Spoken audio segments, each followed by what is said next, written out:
going on, you guys? What's going on? What's going on? What's going on, you guys? So we are back, as you guys can see from the title of the video here. We are going to get into this press conference that is being held by the Houston police regarding the homicide and death of rapper Takeoff, who is one of the three members of the group Migos that features his cousin Quavo and his uncle Offset, who is currently married to Cardi B. You guys know that we were one of the first platforms to report on this death this morning, at least on YouTube. I think Nosy Ho live as well. My boo also was live and giving coverage as well. Shout out to Nosy Ho. Make sure that you guys check out her platform as well. She pretty much was doing a deep dive as well. I was over there in her bushes, just kind of catching up with everything, because you guys know as soon as I woke up, you guys had already done flooded me with the news, and had already luckily sent me a lot of the receipts and things that were already out there. So luckily I didn't have to do a lot of personal ripping and running to find this, that, and the third. So I want to thank my street committee who had provided me the intel necessary. And shout out to the 2500 that was in the chat earlier. But yes, it has been confirmed that the rapper Takeoff has in fact transitioned. If you guys missed earlier commentary, everything was explored there. Everything around eyewitness accounts of what took place, photos, images of the chaos that erupted at that particular venue, is all in our commentary. Here we're going to be listening to what the Houston police has to say regarding their investigation and what we can be expecting going forward, okay? And courtesy of 11 Alive News, okay? So this live stream will be covered by fair use. Before we get into the thick of it, please make sure that you thumbs up this video. Make sure that you are subscribed. If you're new here, shout out to the 200 new subscribers. We are now over 38K. We're only 2,000 subscribers away from our 40K goal. We in there, baby. Also share the stream. Make sure that your notification bell is set to all so that you never miss a live stream from the king. And once again, thumbing up not only helps blows up the algorithm, it triggers up the notification system so that other unsuspecting conscious crew members who are subscribed to the platform but have no idea that we're live can be notified. And thumbing up and pressing like on the video protects the live stream as well. So there are 3 benefits to thumbing up a live stream. Please do so as you're coming into the sanctuary. If you are already here and you have already pressed like on the video, please encourage those coming in to thumbs up so that I don't have to keep on, saying it again and again and again and again. Thank you so much. We're going to run our old nasty piece of intro. Also, shout out to all of my contributors. I shouted you all out who donated during that live stream and who also has sent me some birthday money over the past few days. Thank you guys so much. You guys know that my birthday is this month. I'm a Scorpio. Birthday on the 15th. I'll be 37 years of age. So shout out to being an old hoe. And all donation information, Cash App, PayPal, email, Patreon, etc. is always in the scroll below, as well as in the description box below. Thank you in advance if I don't get to thank you during this live stream. But let's go. Where's my intro? Where's my old nasty piece of intro? Okay. I know a place where you can recharge your soul. Baby, that's Consciouztv. And in the midst of brokenness, he gon' see your asshole. Baby, that's Consciouztv. You gon' heal, you gon' laugh and catch a little shade. Ooh, girl. Y'all know he be slaying, y'all better stop playing. Come hear what he's saying. Ladies and gentlemen.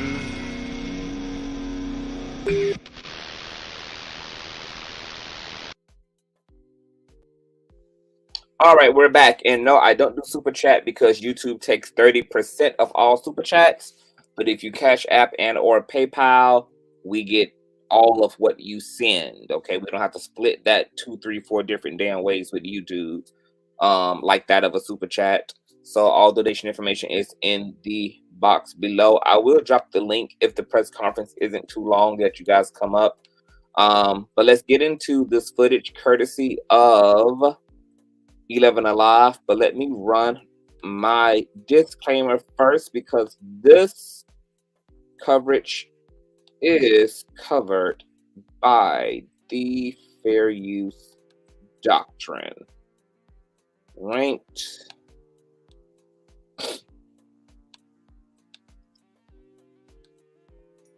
Copyright disclaimer: under Section 107 of the Copyright Act 1976, allowance is made for fair use for purposes such as criticism, comment, news reporting, scholarship, and research. Fair use is a use permitted by copyright statute that might otherwise be infringing.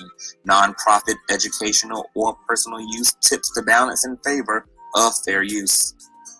All information discussed on this platform is alleged. The term fair use designates the acceptable use of copywritten materials without obtaining specific permission from the holders of the copyright. Fair use is generally granted for the purposes of comment, criticism, research, teaching, and scholarship. All right. Once again, everything stated here is allegedly and covered by fair use doctrine. I think I have another fair use banner here that I created. All right. I probably need to put my information in this one. So as I'm getting this fair use doctrine together, you guys also want to mods, please listen up. You guys literally almost be blocking damn near anything. Please slow down on the blocking. Y'all don't have to block a person who uses one cuss word. Shit, motherfucker, in one statement is fine. What I don't want is profuse cussing.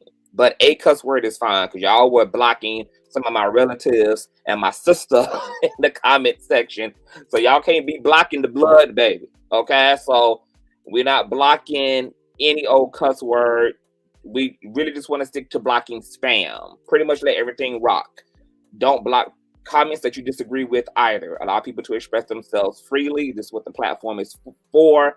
I want people to express their First Amendment rights and say what they need to say. If people want to respond back, then that's what the chat is for. The chat is for you to respond back to something, not to delete something because it goes against the narrative. And if people want to engage people in the chat, let people engage people. But we want to stick to blocking spam for the most part, not blocking out a sentence because it got one cuss word in it. So let's kind of die down on that. We use this fair use coverage. Let me create this real quick, then we can proceed. I'm gonna put all my donation stuff in this banner as well, so that you guys don't have to keep asking for it. It'll just be right here on the screen for you all to see. And shout out to all 300 folk in the building. Once again, we're going to get into this Houston police press conference. All right, so I'm about to run this. If the audio is echo free, give me a 1 in the chat. If you can hear echo when I share the screen, give me a 2. 1 if it's good, 2 if there's an echo. Okay. All right, let me see here.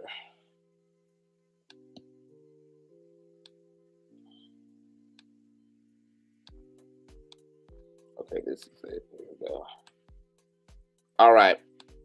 So give me a 1 if the audio is straight on the shared screen.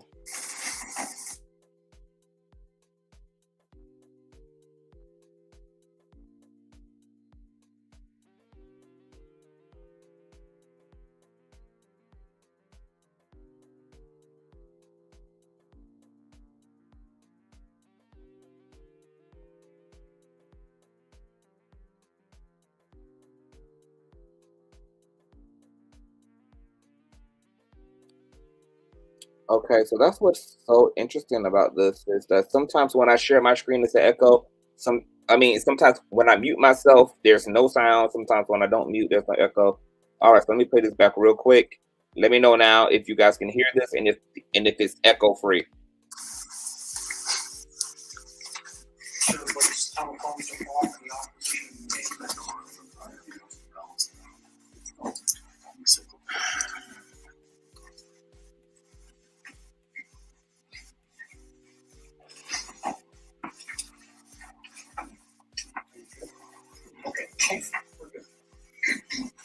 All right.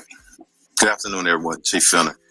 The mayor's here today in support, as always, in our city, providing everything we need as resources. He's received a few calls, just as I did, and he wanted to stand, so he'll be here to make a statement later if he wants, or definitely here to answer questions. So let me speak to the human element first before we do anything.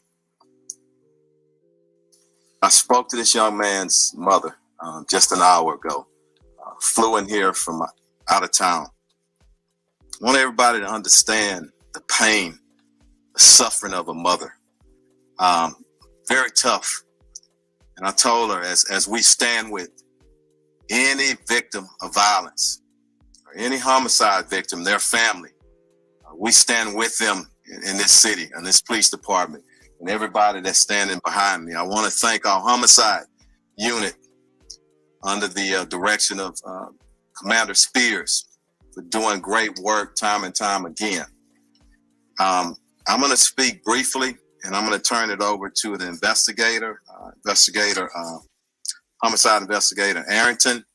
After he speaks, I'm going to get Commander Garcia to come up and translate in Spanish, and he'll go over some of the investigative parts. But let me speak to this just right. We understand and we know it. This morning that. Let me pause this. Shaniqua, you keep saying that we keep ignoring the facts. So it's not people are ignoring the fact. I don't know a motherfucking thing about any of those allegations, for one. So you need to calm down on assuming what the hell people do and do know. And it's irrelevant. This man was not abusing women or a woman at the time that he was randomly gunned down by some heathen at a bowling alley. Okay, if he had been abusing women, then that woman needs to run down to the police precinct, file a police report, get a PTO or restraining order, and hold him accountable. If that's not what was happening, then I don't know what to tell you about these so-called allegations. And they are just that, an allegation. An allegation is not a fact. An allegation is not a truth. An allegation is literally just that, an allegation. So if he had not been held accountable and that had not been a well-vetted allegation that was confirmed to be substantiated, if it had not been legitimized in any kind of way, then it's an allegation. And nobody has to make a moral leap to the left or to the right over something that was stated about someone. Allegations no longer need to become a movement against someone until they have been actually legitimized. Okay? All right. About approximately 2:34 a.m., officers received a call of a shooting in progress. Officers arrived there shortly thereafter. The location is a downtown location, billiards bowling alley located at 1201 San Jacinto Street here in the downtown area. Once officers arrived, they came upon a male who was deceased. That male has been identified as Kersnick Ball, better known as Takeoff. He's a member of the Migos rap group out of Atlanta. And I want to pause again because sometimes the hip hop community gets a bad name. And I know, and evident from this city and people who I have a personal relationship, a lot of great people in our hip hop community. And I respect them. But back to Takeoff. I got many calls from Houston and outside of Houston. And everyone spoke of what a great young man this is, how peaceful he is, what a great artist. And I'm calling upon everybody. our hip hop artists in Houston and around the nation. We got to police ourselves. It is so many talented individuals, men and women in that community who, again, I love and I respect. And we all need to stand together and make sure nobody tears down that industry. And I'm calling to start here in Houston, here and possibly as early as next week. I want to meet with some of our artists and see how we can taper things down. Right now, I'm going to turn it over to the investigator, and we'll our commander translate, and the mayor is here for questions as well. But I want to pray for, ask that we all pray for his mother, his family, and all of his friends who are in deep pain and shock still right now. Thank you. Investigator, come on up. Thank you. Thank you again, Chief, and thank you all for coming here, and good afternoon. I'm Sergeant Michael Arrington. I'm a sergeant with the Houston Police Department's Homicide Division. And earlier this morning, as he said, our patrol officers received a call at approximately 2:34 a.m. of a shooting just occurred at the 810 billiard and bowling alley. From there, we were notified that there was a single male who was shot and pronounced deceased on the scene on the third level just outside the front door. We were also informed that two other individuals had reported themselves by personal vehicle to local area hospitals on their own, both of them with non-life-threatening injuries, but a 23-year-old male and a 24-year-old female. Like I said, both of them are going to be okay. And we have spoken and gotten information from them to help us in this investigation. But the officers arriving on the scene, initial statements from employees working at the establishment notified us that there was an incident that occurred after the party had ended. There was a private party that was booked out for the event. And then after that ended, there was a large group of people who gathered at the front door area just outside of the building. And it led to an argument where the shooting took place from the disagreement. A lot of the people that were there fled the scene and did not stick around to give a statement. So we're asking them to either call us at the Homicide Division at 713-308-3600. Or if they would like to remain anonymous, they can call Crime Stoppers at 713-222-TIPS. We're looking for any information at this time, any videos, any information. We do know that the media has received a lot of phone calls, text messages, Twitter, tweets, vines, videos. We need all of y'all to send those to us so we can solve this case. We're looking for anything to help us. From there, as the chief said, we want to find justice for this family. They're going through a lot right now, and the only thing that we can do is hope that y'all reach out and assist us in any way to lead the evidence that will help us to apprehend and get charges and arrest on the person responsible for the death of Takeoff. Thank you. Let me say something right quick, just to follow up.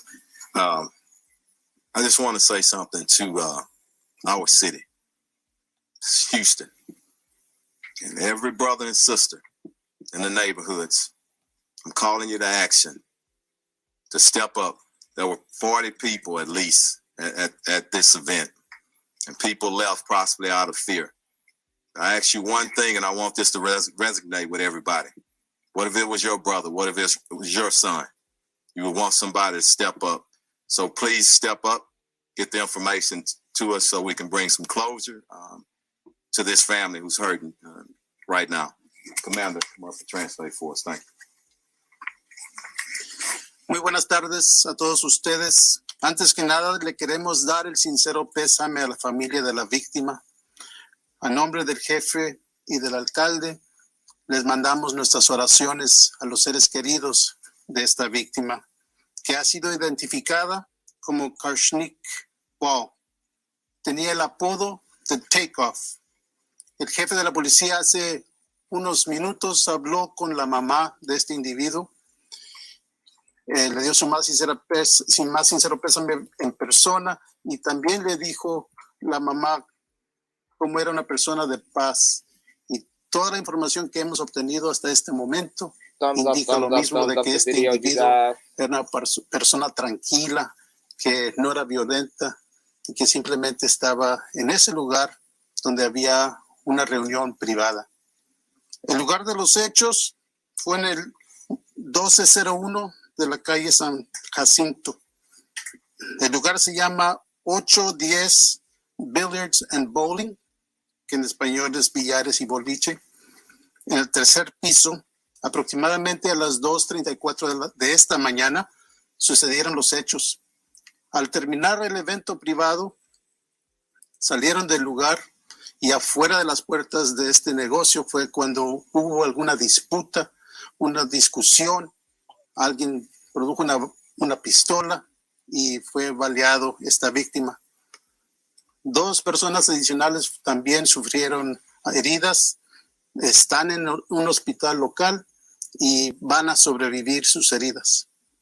De nuevo, a nombre del alcalde y a nombre del jefe de la policía, le hacemos un llamado a la comunidad, no nada más a la comunidad musical de hip hop, pero a toda la comunidad, de que lleguemos al final del uso de la violencia con armas de fuego.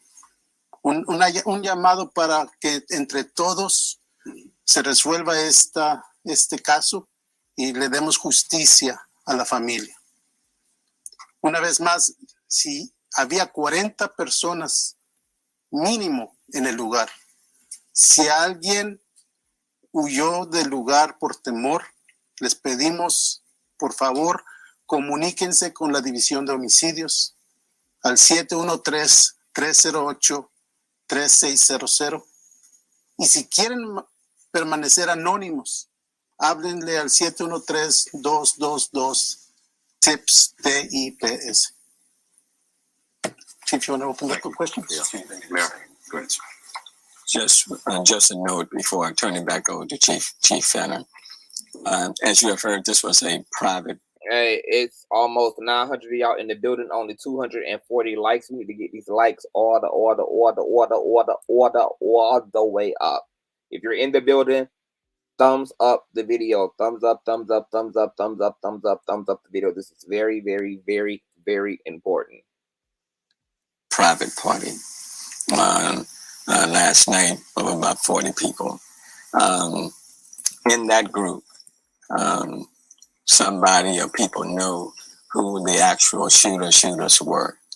And let me just ask, like has already been asked, that anyone who has information on the shooters to provide that information to HPD. And let us solve this situation. Let us bring justice to this family. But I'm asking for any of the persons who were at this private party that know, that have information on the shooters, please provide that information to HPD and let us solve it. We will solve this particular case. We will find the shooters, but information provided will help to expedite that. But we will. I do want to extend my condolences to the mom of Takeoff, to all the family members of Takeoff, to the families and friends. So I do want to, I want to do that, because it doesn't matter how famous you are. You may not be famous at all. Anybody who loses his or her life is a life lost. And there are family members and friends who are grieving as a result. What I've consistently said over the last several months is that I'm concerned with this age group, young group between 16 and 24, let's say 16, 24, 16 and 30. There are too many young men of color that are killing young men of color. And we do need to have that conversation. We do need to deal with it head on. This was a private party, private event coming at the end. and then we have the shooting, and now one person is no longer with us. And it's not just in the hip hop community, and I just don't want to demonize this group, but it's across the board with this demographic, where people are no longer resolving their disputes or their arguments through a fist fight, but now everybody has access to guns. And so when there's a disagreement, people pull their guns and they start shooting. And then people are fatally shot and killed, or people are injured. And that's unfortunate. In my day, you have a disagreement, fist fight, and you deal with it. In this day, if there's a disagreement, in those few seconds when the emotions are running high, people pull their guns and then they're shooting. And as a consequence of that, we have too many young men of color that are being injured or fatally killed, and their future is cut off, and family members and friends are left to mourn.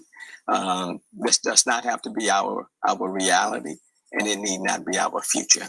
And so as it relates to this particular incident, what I would say to the people in this city and even beyond, we will solve this crime. Let us solve this crime. Let us bring the persons to justice, and we will. And then we will continue to move to make our city a safer city.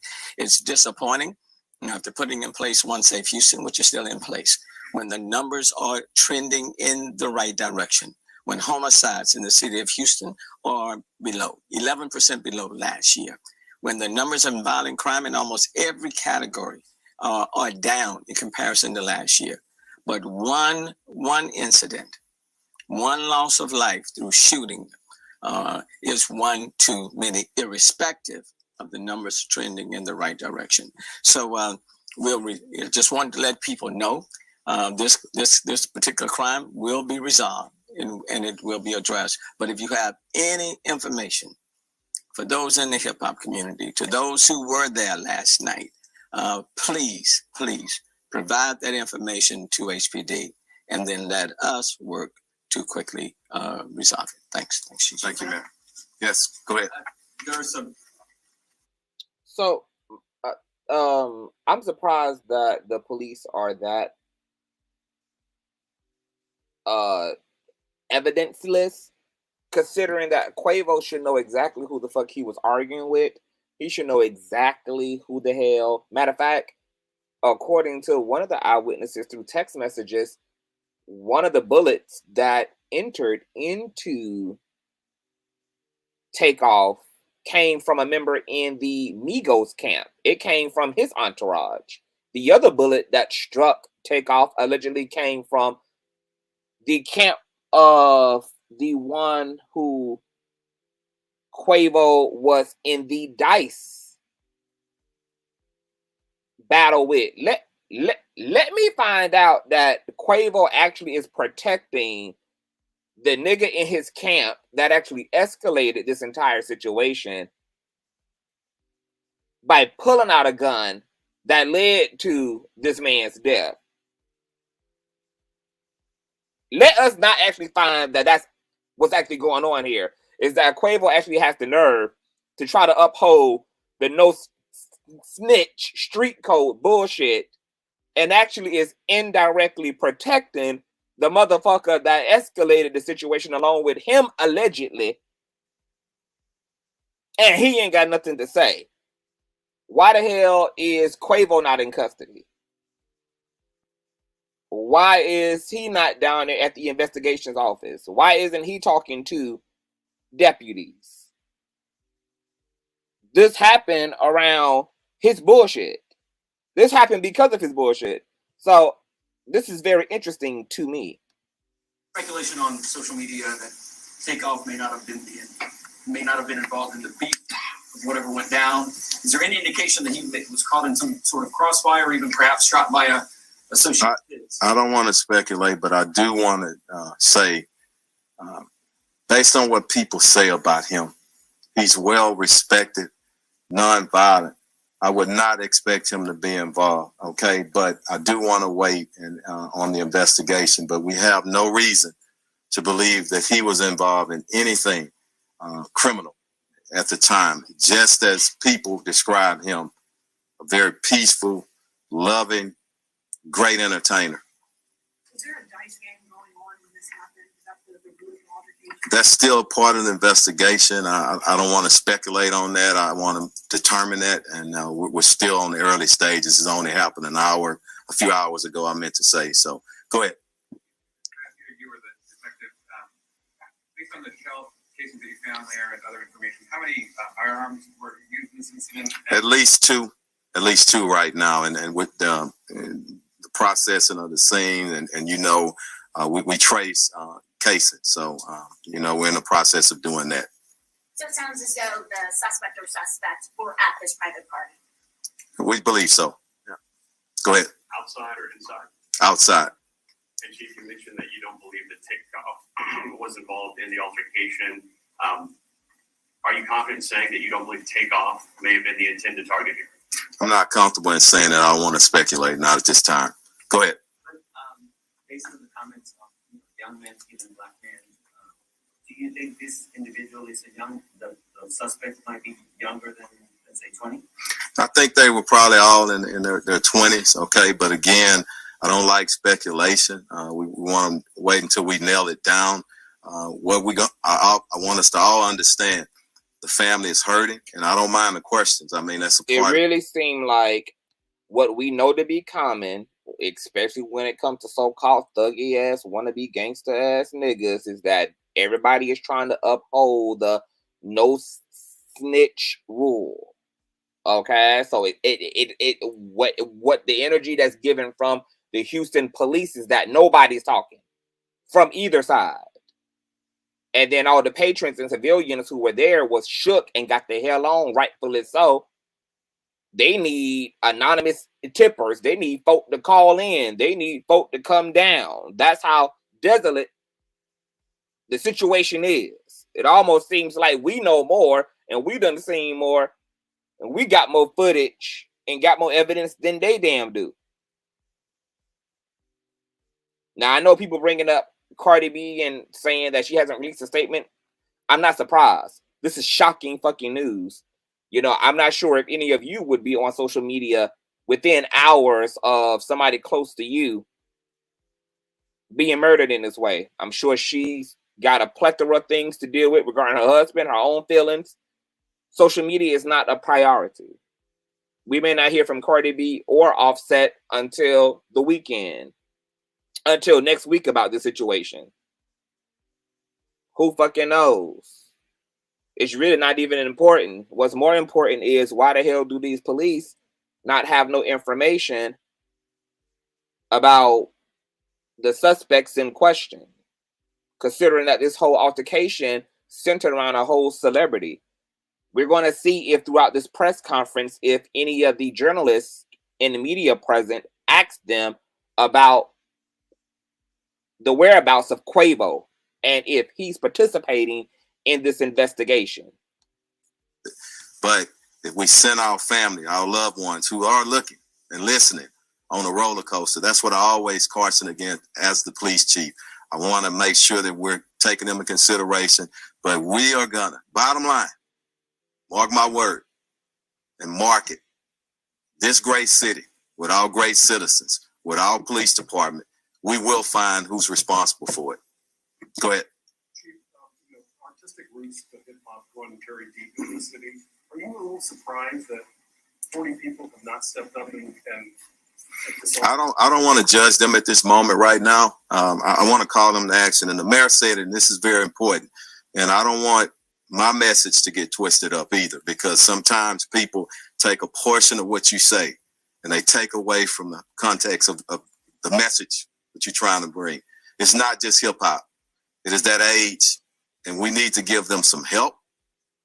We've done a lot of things in our city. We need to cultivate them, be there and support them.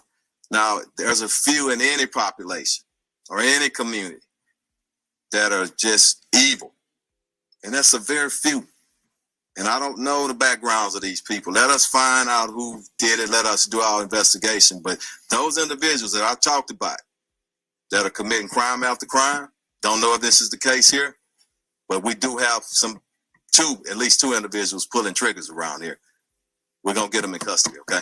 Chief, I know you mentioned that. Let me get her, and then I'll come back. I want to get, and then if we got time, we'll get back. Yes. Right now, no suspects, no one detained.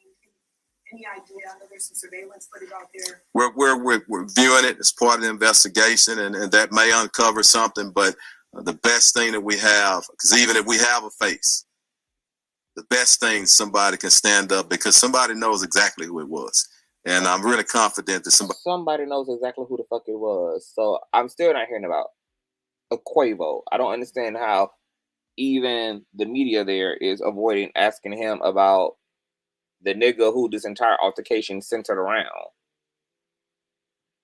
I'm curious. Before we even proceed, for those of you who may have forgotten, there are eyewitness accounts going around and going viral right now. People who are texting their relatives and texting their friends from the scene.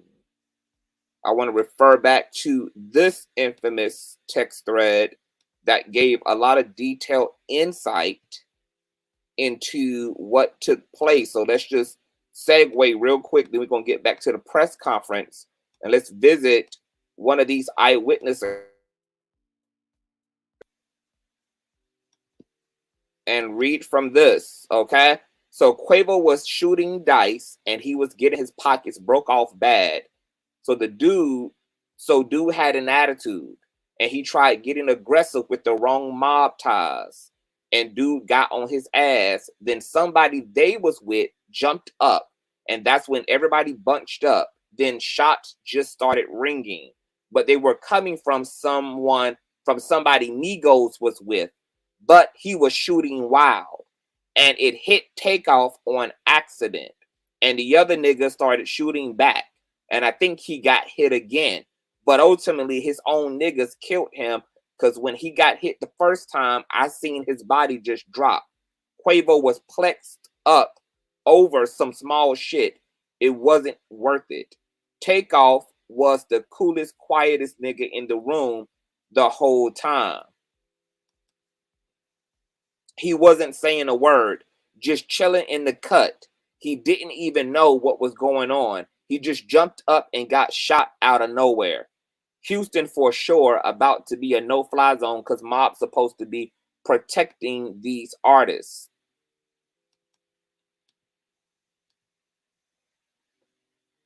Okay, so that's according to an eyewitness. Quavo got his ass whooped, lost $7K on a dice game. He got knuck and buck. Allegedly, Quavo has a reputation for being a hothead. Anyway, he's always the one to pop off. He started popping off because he lost $7K in this dice game. He started getting rowdy. Him and the nigga started popping off. And according to this witness, somebody from the Migos camp were the first ones to draw weapons and started firing. And somebody from within the Migos camp accidentally hit Takeoff by accident because they were shooting wild. Then the other party they were shooting at responded with gunshots of their own. Shot back. Some of those shots allegedly hit Takeoff. So that's why I'm shook that Quavo, there's no mention yet of him. So let's just get back to this press conference and see if his name at all comes up in any of this. And thumbs up the video if you in the building. We need those thumbs up. This protects the live stream, pops the algorithm, as well as trigger up the notification system.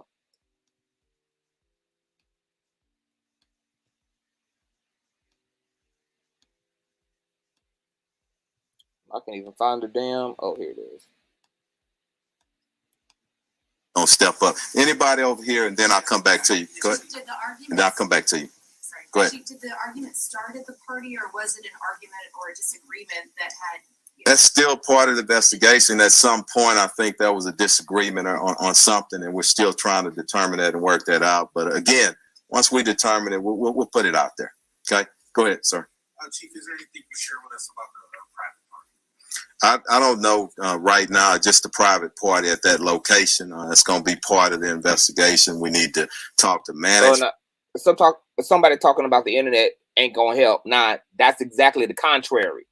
Houston police asking just for that, for the internet to help, asking for eyewitness testimony, asking for folks to submit audio, text, pictures, call in, etc. It's going to be the internet that's going to help these brothers to do their job, because apparently they ain't got much of shit to work with except some raggedy footage, surveillance footage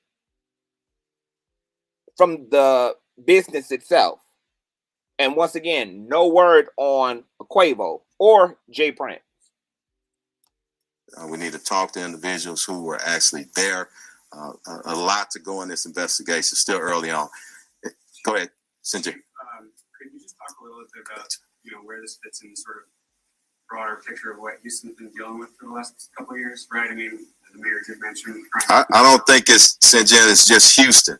I think it's society, and I've said this probably 1,000 times. Over the last year and a half or so, nobody knows. Okay, this thing with COVID, criminologists are going to be studying this here for years. So go ahead, Mayor. Let me address that, because I want to make it very clear that this is not a Houston unique situation. And I know all this year and all these months, people have been trying to make this a Houston unique situation. Just this morning, I'm looking at all the crime stats of all of the major cities. Okay. Houston is not the worst city. Far from. Okay. Every city in this country is facing issues. But the good news in this city, what I can say, is that we are trending in the right direction.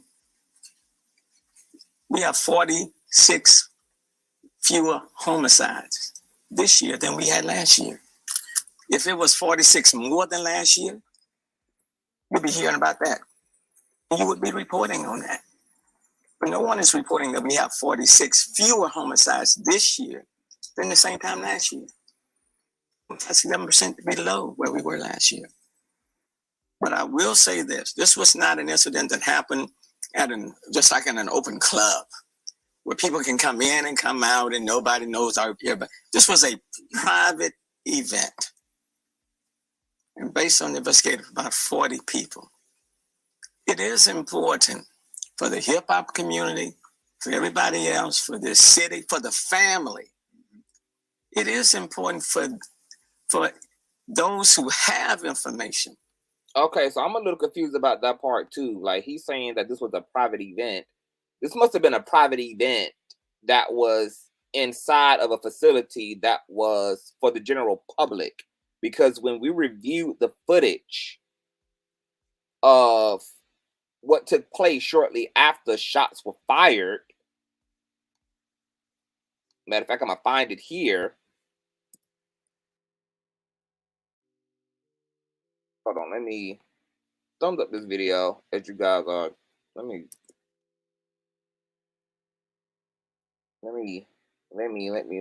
hold on.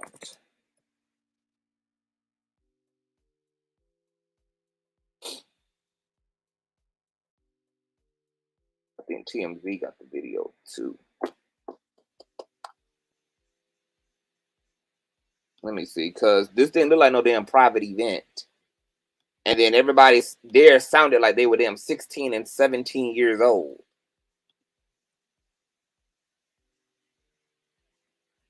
Hold on, let me scroll through. Okay, so first of all, let's take another brief intermission.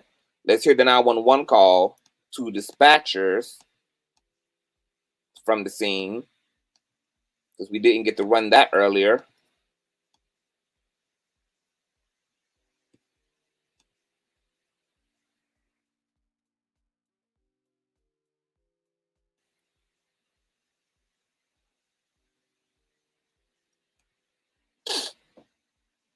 And thumbs up, thumbs up, thumbs up, thumbs up. If you're in the live stream, hit that thumbs up button.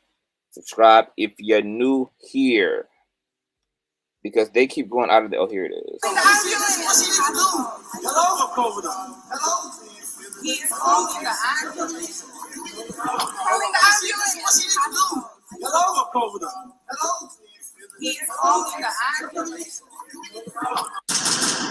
Okay, so that ain't even the other piece of footage that we saw earlier. It was like teenagers who were like running scared, hiding in a corner, you know, scared to even move.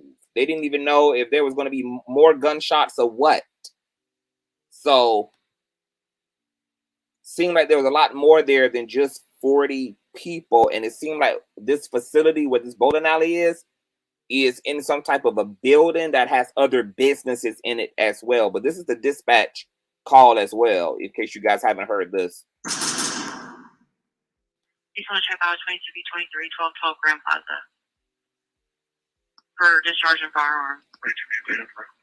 There's 5 shots fired from downstairs outside near 2004. The people next door are calling in about discharging firearms. It's not next door. It's from 2202 possible discharging firearms or shooting. Not sure which. And just intel at Dallas. Probably heard gunshot and people screaming. Could be shooting just occurred on that San Jacinto in Dallas. All right, so back to this press conference. Let's listen more. See what Houston police has to say. On who the shooters were, to make that information known. There's a responsibility and accountability on all of us to do that.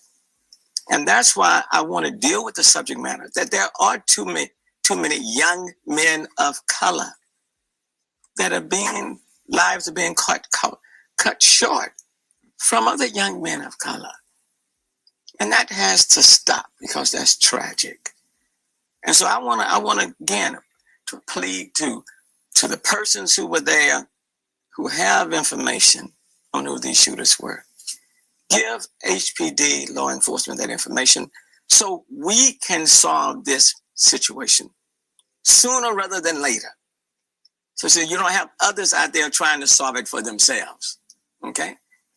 We owe that to Takeoff's mom and to the family. And I want the mother to know and the family members to know that this city is praying for them. And we value their family members' life. Okay? And we intend to solve it. And that's why we're all standing here. We intend to solve it. Okay? Because these type of shootings just can't happen, and then we move on to the next one. Thanks, Mayor. I'm going to take a couple of more. Somebody who hadn't asked the question yet. Go ahead. Was his uncle Quavo there when the shooting occurred, and is he working with investigators? I'm not sure exactly who was there. We're going to determine that. I don't. You're not sure who the fuck was there? Like, these motherfuckers literally have nothing. If we're taking what the fuck they're saying and for what it is, because what the police don't want to disclose, they're clear about letting us know they don't want to talk about that, or they're not going to speak to that. But they also seem to be very honest about what they are answering. And these motherfuckers pretty much don't know a goddamn thing. They don't know who the fuck was there, really? Really? That anybody hadn't been working with us. It's just happened 2:30 a.m. this morning. So we expect family members and everybody to work with us. And at this point, like, these are easy to go answers. These are public figures. These motherfuckers documented most of the night. So we know Quavo was there. What the fuck does this here look like? Hold on.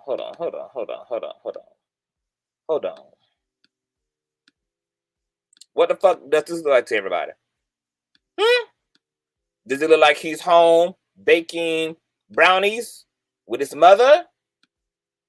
I mean, I wouldn't even understand the secrecy at this point. They were all on Snapchat. They were all over on their Insta story. They were pre-gaming before they even got to the alleged private event. They were riding around the city with Jay Prince, the birthday boy, top down, wind in the weave. So, how at the most basic knowledge level don't they at least fucking know Quavo was there? I still don't understand how the fuck his name is not coming up. This is literally him hoverboarding over his cousin's body at the event outside of that private event of 40 people. Jay Prince was with them this morning. Neither one of these names are coming up, even though we all know, millions upon millions of people know these folk were at least in fucking attendance. So I'm confused. Let's continue to listen. Shout out to the 3,500 people in the motherfucking building. Thumbs up the goddamn video. Subscribe if you're new here. I'll be dropping the link and allowing you guys to come up here and sound the fuck off after this press conference as well. On that. Who was it?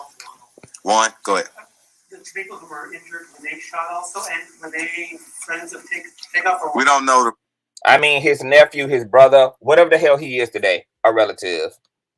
Relationship right now, we just know that they're in a hospital. I think our investigators had an opportunity to briefly talk with them, but they're being tended to. So we'll get back at them maybe later on today or tomorrow. So, yeah. Yes. Go ahead. Go back to something you mentioned earlier. Outside of the blanket call for evidence and people to come forward, as kind of we're used to hearing, I felt like you had a moment there where it almost felt personal here. And I'm just curious for everyone to hear one more time. For the dozens of witnesses who saw this play out, what is your message to them? You asked for my personal, and I don't like to put it on Troy Fenner, but I'm proud of my city. I love this city. I love this department.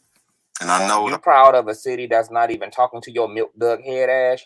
You proud of a fucking city of motherfuckers who won't even give y'all the same fucking amount of evidence that they done gave the Twitter. Twitter got more in the damn evidential archives than the Houston police do, and he proud. But you know what?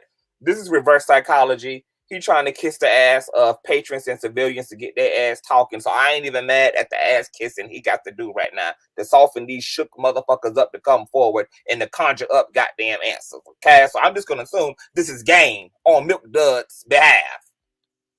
Part of our people. I spent the majority of 55 years in this city, and I know what we're about. So that's what I'm trying to wake up, and if I gotta do that and calling people, that's what I want to do. And it is personal, but it's not only personal for this incident. Anybody that's killed in our city, like our mayor has said time and time again, you take it personal. And I don't know how a chief of police don't take it personal. Now, it may... Okay, well, I don't know what the fuck y'all got to be proud of. You got a whole fucking superstar who was minding his business, who shot dead of a bunch of broke-ass niggas fucking arguing over a dice game. What the fuck is there to be proud of? The fact that there's 67 more alive people tonight in Houston than there is on the average night in Texas. What y'all should be doing is fucking bulldozing damn Houston over like Sodom and fucking Gomorrah because of the level of criminality and bald-headed bullshit that be going on in them Texas streets. Y'all done induced trauma into at least 40 motherfuckers who came there to roll balls through pens. Now they're gonna need Medicaid and Obama insurance to deal with the greatness of all that Houston got to offer on Halloween. Make it make sense. I don't have any gray houses. I'm bald-headed, okay? It may do that to me. May add a little bit of stress, but you know what? I don't know how police chiefs in our nation don't care. And I can tell you most of them care as much as I care. But I got a lot of strong men and women on our team, and we're going to get justice for this family. And for the witnesses who saw this play out, what would you ask them? Just step up. Real simple. Just like I said, I've always said, people, what if it was your family member? What would you want them to do? Real simple. Let's get it. I was just going to ask you. And I'll come back to you. Speaking of personal, from your office, you can clearly see Green Street, probably the spot where this happened. In general terms, though, downtown, the entertainment district, the greater, this is highly unusual, no? Especially when you consider all the fans here for the World Series, too, and maybe looking at this from afar thinking, what's going on in here? We want to put it in perspective. Crimes can happen anywhere, but don't forget, private event. And I'm not trying to diminish it in any, it's a private event. It's not a random just out on the street. So I want people to understand that. Got a great city with a lot of great people. We're going to be fine here. We got work to do, and I'm going to take 2 more because all my investigators are behind me, and they got to get back, okay? I'm going to get you, and then I'm going to come back at you, okay? It's all right? Yes, ma'am. Go ahead. Did the party end at 2:30, or was this group outside for quite some time? I'm not sure on that. I hope events are ending at least at 2 a.m. That's part of the investigation, but I know the shooting did occur outside, okay? Yeah, go ahead. Chief, at this time, do you guys know how many times Takeoff was shot? I don't know right now. Unfortunately, he has to. I can't fucking take, bitch. I can't take place. I can't. I don't know if I can take. I don't know no more. But the great city of Houston, the great people, all these quiet ass motherfuckers harboring criminals. But the great goddamn state of Houston, the great city of Houston. Oh, we've got some great people here. Phone on mute. The most non-busiest hotline in Houston is the anonymous tip-off line. But the great city of Houston, where all these great, righteous, upright, non-street folk dwell, motherfucker ain't got a single fucking answer. Motherfucker ain't got a single lead on a goddamn thing. Motherfucking Twitter and TikTok saw more, got more damn intel than the Houston police who around here trying to rebrand Houston as the greatest city in America. Fuck out of here.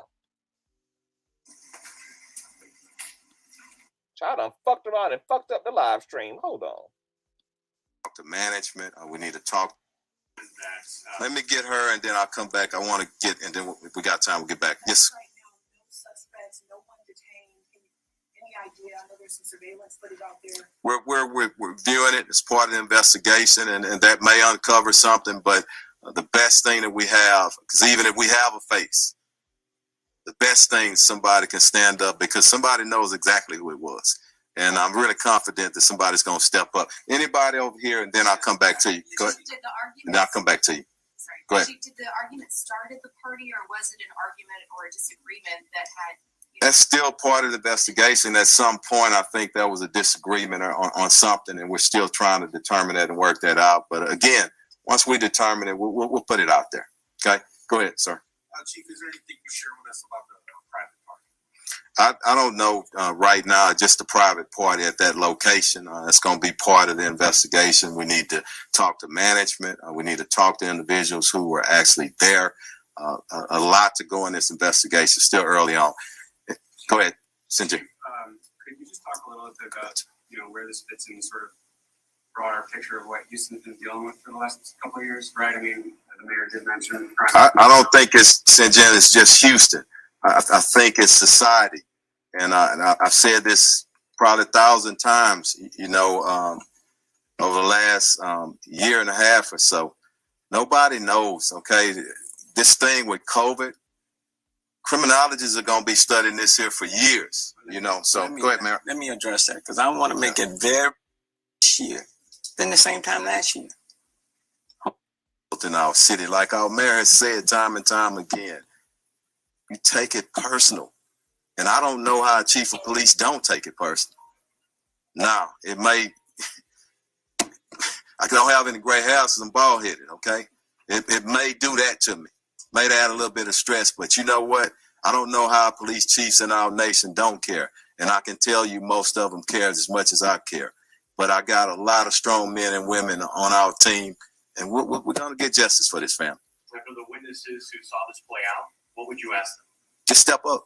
Real simple, just like I said. I've always said. Well, if they were such great motherfucking people in goddamn Houston, if Houston was so motherfucking chipper and Lou, you wouldn't have to fucking declare them to step up and do the right goddamn thing, because it would be in their goddamn Christianity. It would be in a goddamn white Jesus in them would compel them to step forward. They would have just, pulled up to the police later in the morning to give their motherfucking evidence and their goddamn testimony. The fact that you got to come on national internet and national TV and beg the great people of Houston who watched the innocent black man be gunned down in cold blood to come forward and tell them who the hell did it and why.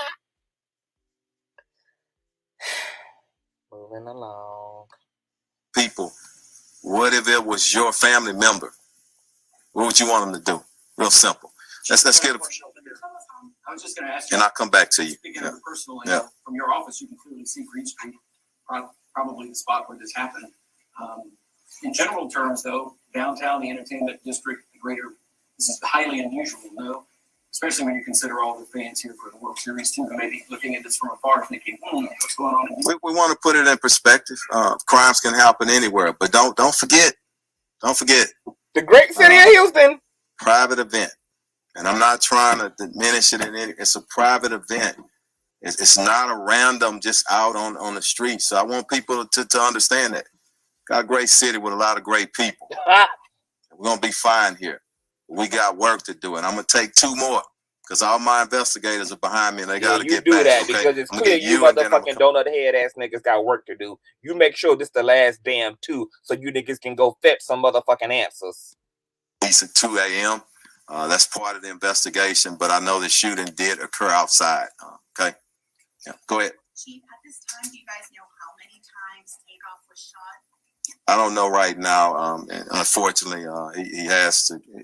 Autopsy will take place, and I don't know, probably sometime tomorrow they'll get that information to us again. I don't want to speculate, but again, in closing, pray for that family. Pray for everybody involved. His mom, I don't know her, but my heart goes out to her, and people don't understand the human element, and that's what we want these young men to think about. Stop just pulling the darn trigger. Think. And calm yourself down a little bit, but that's what we got to work on as a society. So thank y'all. All right. Girl, to be honest, I don't know what the fuck to think about this donut head ass, Pillsbury head ass, Ike and Mike head ass motherfucking nigga. Because first of all, he came on here talking about this toxic ass hip hop that got these niggas with the rah-rah and the fa-fa. How the hell you gonna pick up a brand of music that currently is on demon time? Raising fucking hoes and heathens is what hip hop is doing right now. Then you turn around and try to rebrand Houston populace as being filled with great people, yet you had to beg the same motherfucking civilians for all of 30, 40 minutes to come forward and say something in the name of the Father, Son, and Takeoff.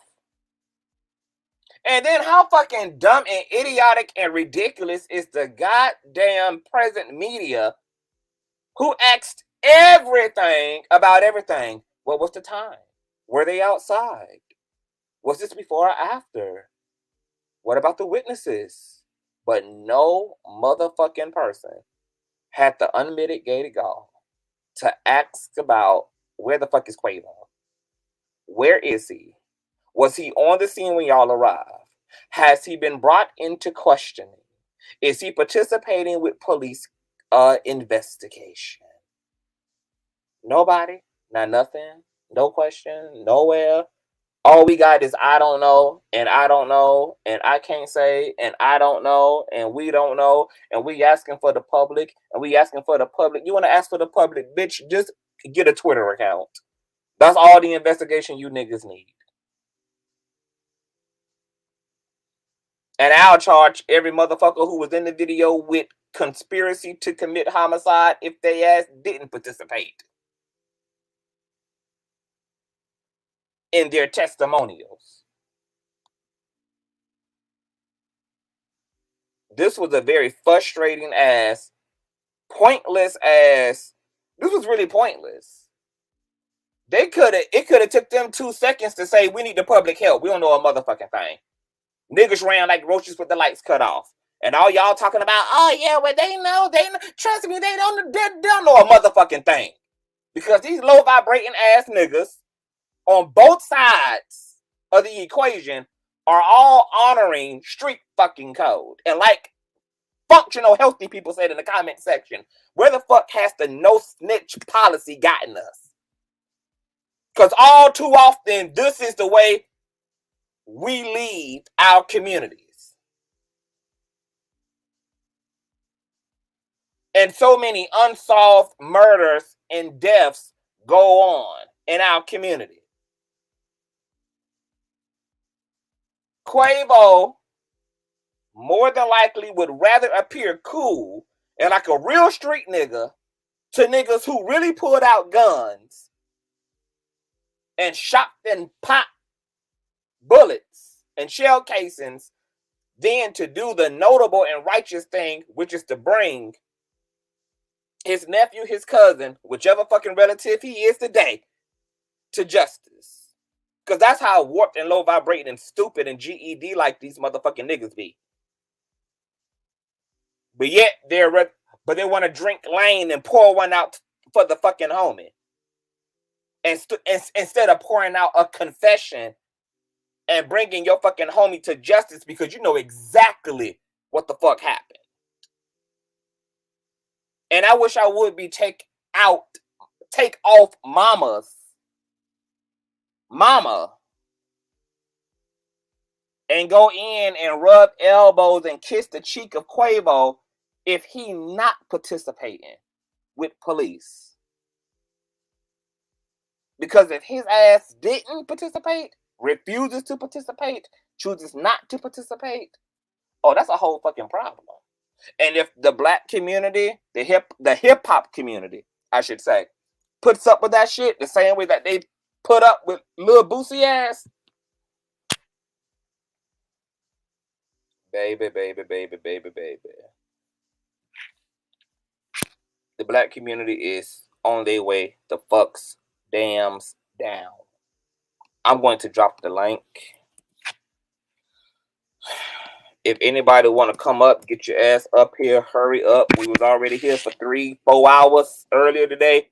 I'm going to give y'all some more time to sound off. I ain't got a whole lot of time, but if you got something to say, hit the link. Moderators, please rotate the link. Thank you so much. If you got a word, bring it up. And while they getting that together, while I'm going to wait on y'all to hit the link, if y'all coming up, I want to revisit once again some of the stuff that took place, like the eyewitness account from this here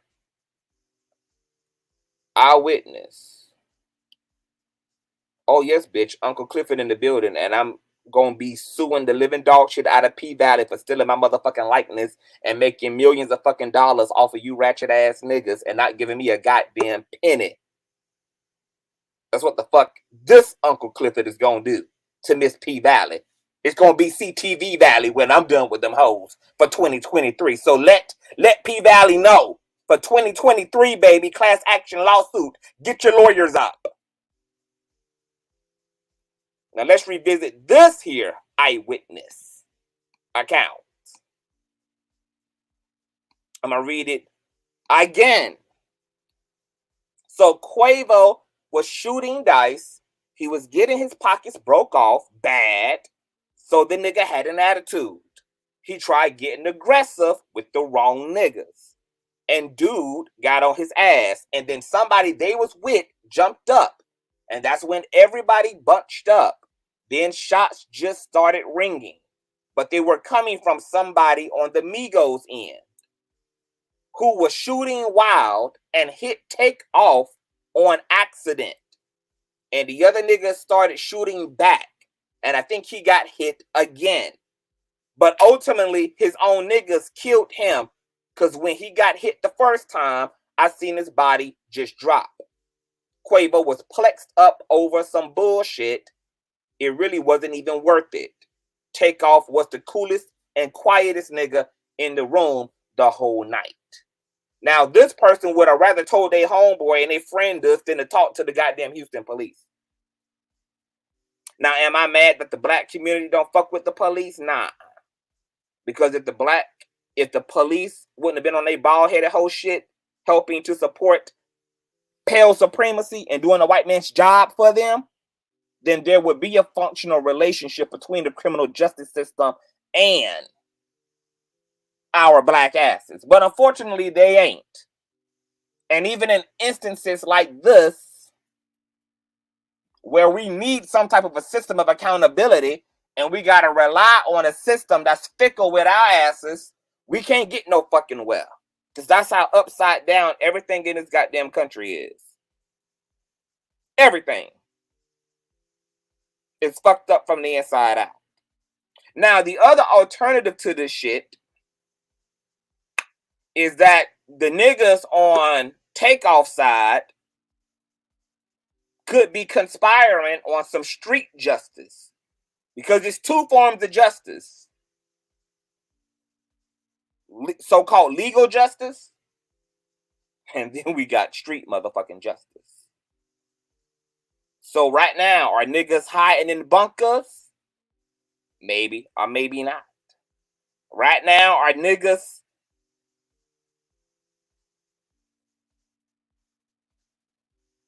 at the motherfucking mafia table plotting and triangulating? Maybe or maybe not. But what we do know is that Houston police don't know a motherfucking thing about a motherfucking thing.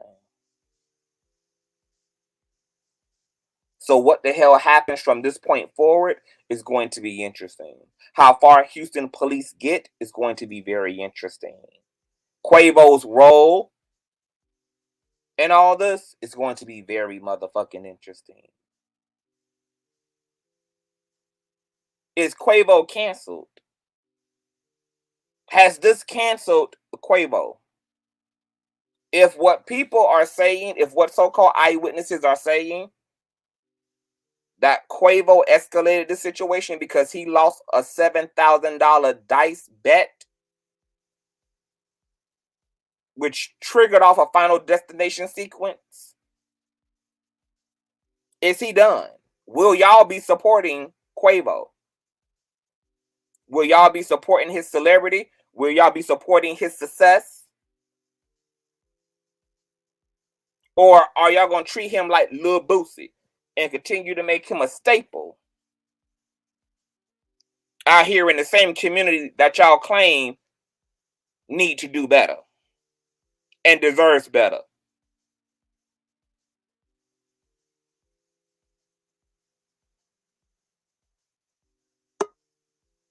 We know that, okay, so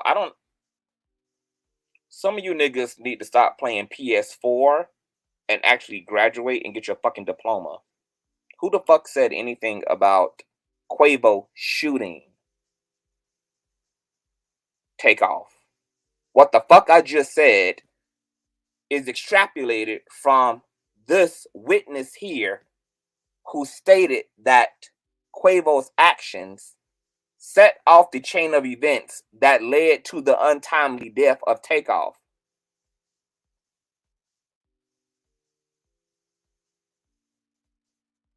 You niggas don't use your vowels. You niggas do not keep up contextually. No wonder the fucking police ain't got a goddamn phone call yet. Because if they got to rely on some of you idiotic ass non-4th grade graduating ass motherfuckers to do the work, it's never going to be done. No wonder Houston police don't know a motherfucking thing. But if Quavo's actions directly led to the untimely death of Takeoff, his ass is indirectly responsible. If what they're saying is true, that he flipped the fuck out and start yabba dabba fucking doing and started running his dick sucker with this nigga because he lost $7,000 that he knew he couldn't afford to lay the fuck down to begin with. And as a result of him getting with the rah-rah, his rah-rah got contagious and jumped on another nigga in his camp. And that nigga rah-rah turned into him spraying bullets. Oh, that's a problem. That's a problem. And yeah, you deserve to be held accountable. The same accountability that would go to a drunk driver behind the wheel of a vehicle. Then we got Sister Vanessa and we got Brother TMS here. Welcome to the platform. Now, I know I've been talking a lot of shit, so what are your thoughts on, and I'm going to start with the newbie first and then veteran Vanessa. What are your thoughts on this entire situation with Houston police, Quavo, Takeoff's death, etc.? All right. You know, rest in peace, Takeoff. I feel it's an unfortunate event, but it's like you've been saying the right things. We put ourselves in these hood predicaments, and we glorify the hood so much to have these rich millionaires going to play dice with a, you know, that it don't sit right with me. We should put ourselves in better positions, you know. What did you gather from the press conference from Houston police? I gathered that they scared of Jay Prince like everybody else is. They scared of that whole little group, because just last month somebody else died with Jay Prince, right? At the so I just feel like they're scared. They didn't have no answers. It was a bunch of nonsense. Do you think that Quavo is aligning with police, or do you think he's upholding street code and not snitching? Oh no, Quavo is. I saw that video, him walking past Jay Prince, walking by Jay Prince Jr. I think Quavo, if they press him hard enough, he gonna snitch, but he gonna try to keep the code or the, you know, whatever they do. Yeah. And what are your thoughts on the code? Do you think that the code should be a real thing, or do you think that it's about time for us to stop putting ourselves in positions to even have to snitch? But I'm from Kansas, Missouri. I ain't gang banging or nothing like that. But we need to change. We need to change it, and we need to start. Somebody needs to start it. You know. Okay.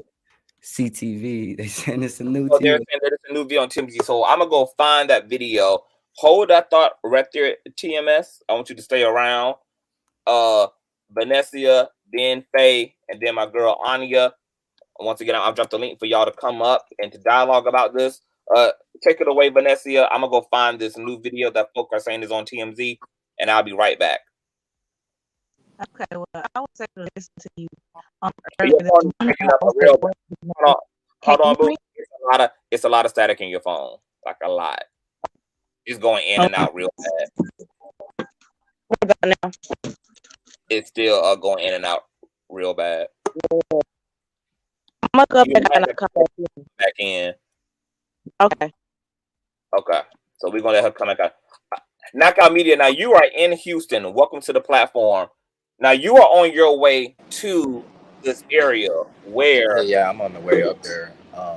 Just give me a second. I'm gonna sit up here with you though. Okay, cool. So we got somebody on the ground right now who about to show us what this area looks like. He's in Houston right now. He's on his way up. While we wait on Knockout Media, Faye Love, welcome to the platform. Hey y'all, can y'all hear me? Yeah, we can hear you.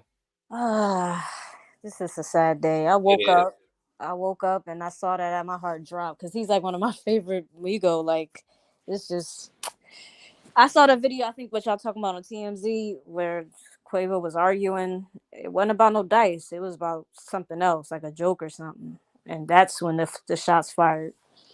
Yeah. Okay, and that's Yeah. on TMZ. I'm on TMZ Yeah, now. right now, Yeah, let me yeah. see.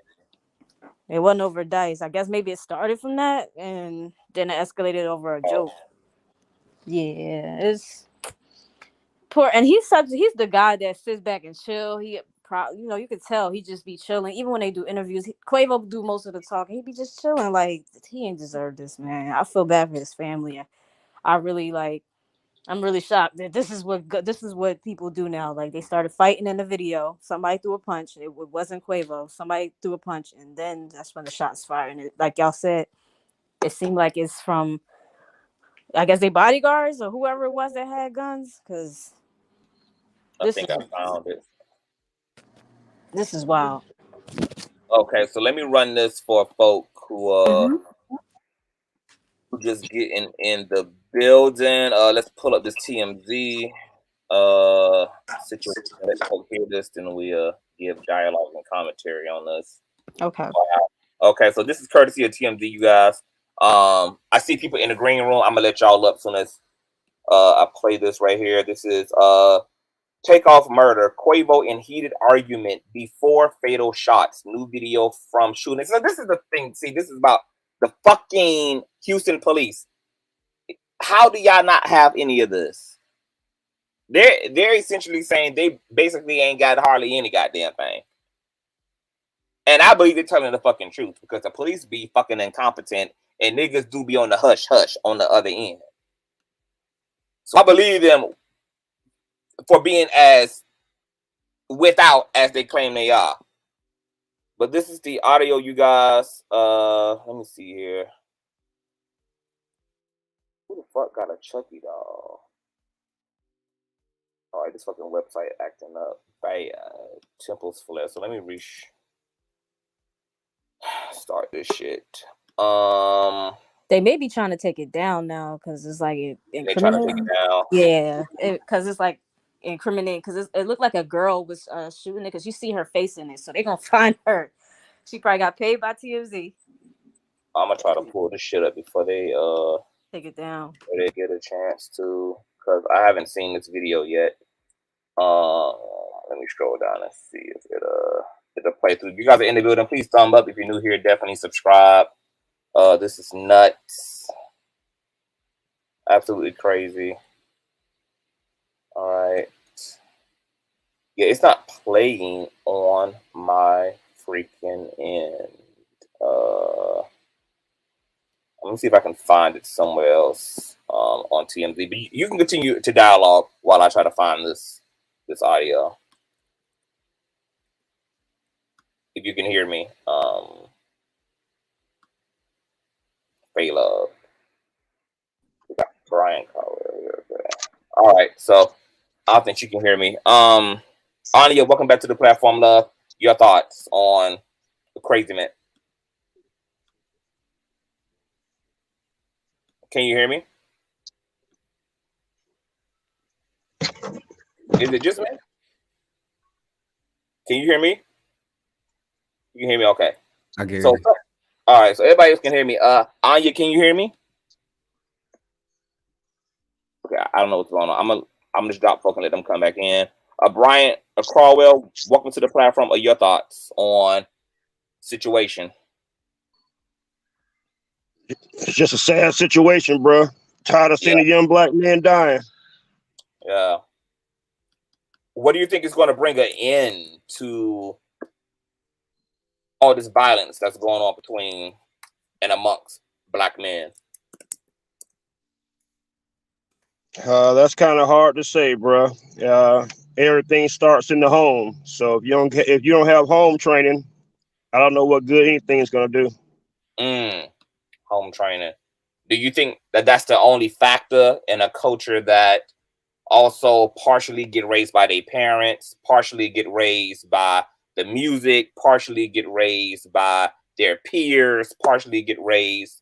Like, there are so many things that are raising our young people alongside us because we can't access them 24 hours a day They have to be around other people. They sneak and listen to this and watch this. They're in the custody of other people. They get exposed to the culture. So do you think that parents are the only people that bear responsibility in this, or does society and culture have some role in this as well? Well, society's been set up for us to fail from day one, so we know society has a big part of it. But also, we grew up the same way. I'm 51 years old, bro. So I grew up 80s, 90s. It all starts at home, and if you ain't got a stable foundation at the house, you can't handle anything that goes on out here in the streets. So everything starts at home. Everything starts at home. I don't agree with that. Because but what's interesting about that, Mr. Crawwell, is, for instance, I'm a goody two shoes. My brother was bad, and we had the same parents. My parents doubled down on the rod. They doubled down on whipping that ass and tapping that ass and doing everything they could to get his buck wildedness under control. And irregardless of the structure they tried to provide him, irregardless of how many ass whippings he got growing up, I mean, he ultimately just kept marching to the beat of his own drum. So what do you think about that? I understand your point. I have a brother that's pretty, I'm not going to say similar, but it's hard to believe that we came up in the same household. But I still will always believe that everything starts with a strong foundation. Now, what you choose to do when you become an adult, that's strictly on you. Got it. Can you hear me? Can you hear me? I can hear you now. Do I have any Yes. static on my phone? No, you don't have any static right now. No, it sounds clear. I just want to speak on his point. Also, I'm a parent and I have 2 children. I have a daughter and I have a son. And what I thought was weird, that my daughter is more combative than my son. And no matter how I do what I do to like try to discipline her versus like you said, spanking them, taking things away from them, no matter what, she's still, I'm gonna do what I want to do. So when you say that, like, what do you mean it starts in the home? What does it mean when it starts at home? Like what I'm saying, what do you mean that it starts in the home? Because you can have the parent that's doing everything they can to make sure that child doesn't get in trouble or do anything wrong, even tell them the real and stuff like that, and they still be combative or whatever and rebellious. Right. I can I don't understand agree your point. either. So I Go ahead. believe cultural influence has a bigger influence than parental influence. Cultural influence always going to have the bigger influence. Like, you're surrounded by culture all day, and then mind you, we are in a culture that condemns and isolates people that doesn't fall within the culture. Like, if you're well read, well spoken, then you're a simp, you're lame, you're this, you're that. Girls not gonna want to mess with you, boys not gonna want to hang with you, whatever. You can have the best parents in the world. A lot of these young boys go out there and do the things they do because they want to be accepted. They want to be cool, right? So, you could be raised in the church, everything. I think about my cousin. Man, I used to be so jealous of my cousin growing up, right? 2 parents. He had 4 parents. He had 2 parents plus 2 step parents. All his parents was very well off, good schools, big ass house, grew up, had all the cool toys. You know what he doing with his life right now? Selling drugs, living out of hotels, wanting to be a rapper. Because he let that cultural influence outweigh his parental influence. And I think that's what a lot of these young men are doing. Like, who is it? It's one of the Migos. Their parents is like a school teacher or something. Like, they weren't raised in the hood. A lot of these, well, not a lot, but some of these rappers, they weren't raised in the hood, but they want to be cool. So now they got all these gold chains and, pants sagging, and they trying to live up to this image of what culturally they think a black man is. Now, whether society told them that, whether our culture told them that, it doesn't matter, because our culture allows it, and it's acceptable. And if you don't fit that mold, then you're a simp. If you're not disrespectful to women, or you a lame, and this, then that, and the third. So we perpetuated, even black women, like we perpetuated too. We try to throw everything on the men, but we perpetuate that same standard too. So yeah, I don't think it all starts in the home. And I feel bad for parents who, and I'm a parent too. I understand how parents, when their kids get older and start doing certain things, why they feel guilty because they feel like they played a part in it. Well, no, your child just chose to grow up to be stupid. Like you did your best. Yeah, I can and agree on that point. and hold on. And here's another reality. I think we all know, even as kids who had, like, even though we adults, we also were once children.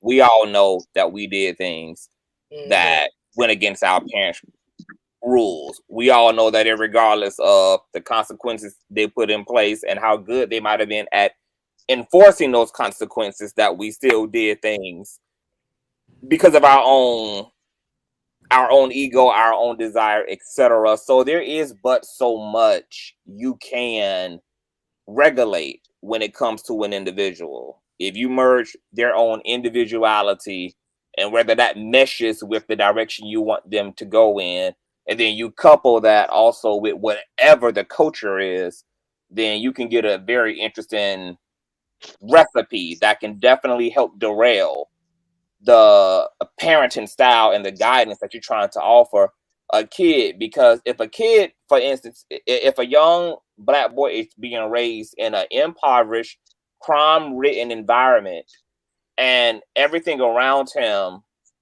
including the culture, is kind of a reflection of that space, and then the only person he comes home to hear the good gospel from is his mom or his dad, who's telling him to do the right thing, but everything that exists outside of those doors is in some way toxic, is in some way dysfunctional, is in some way whatever. How strong of a voice is that of the people that's closest to that young person versus the overwhelming power and seduction of the culture? This Okay, why so Conscious, can I come in, or do we come in when you call us?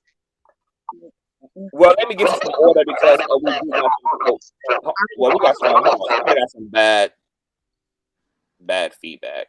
Let me get to everybody initially, and then we can just jump in. Matter of fact, before we even do this, let me go ahead and get this piece of audio out of the way. This is courtesy of TMZ. This is the Quavo and Heated Argument Before Fatal Shots. Let's listen to this. Yeah, I just don't.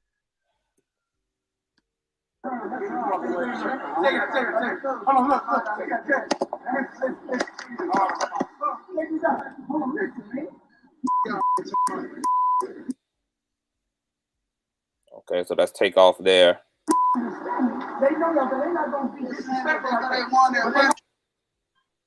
That's Quavo here.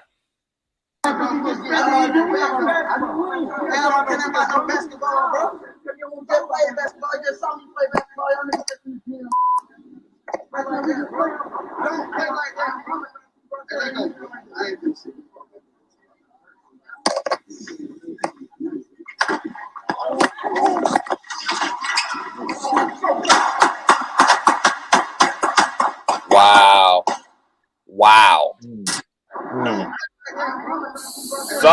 It seemed like somebody actually swung first. Somebody started fist fighting, and then shots rang.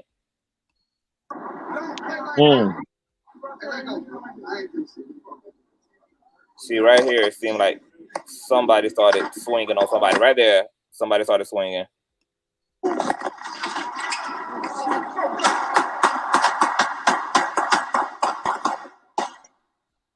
Sad situation, man. Wow. Another young brother gone for nothing. Hurtful to even hear, like, that they couldn't even like have dialogue to even speak to each other about what the situation was. it just automatically led to gunshots right after the first swing.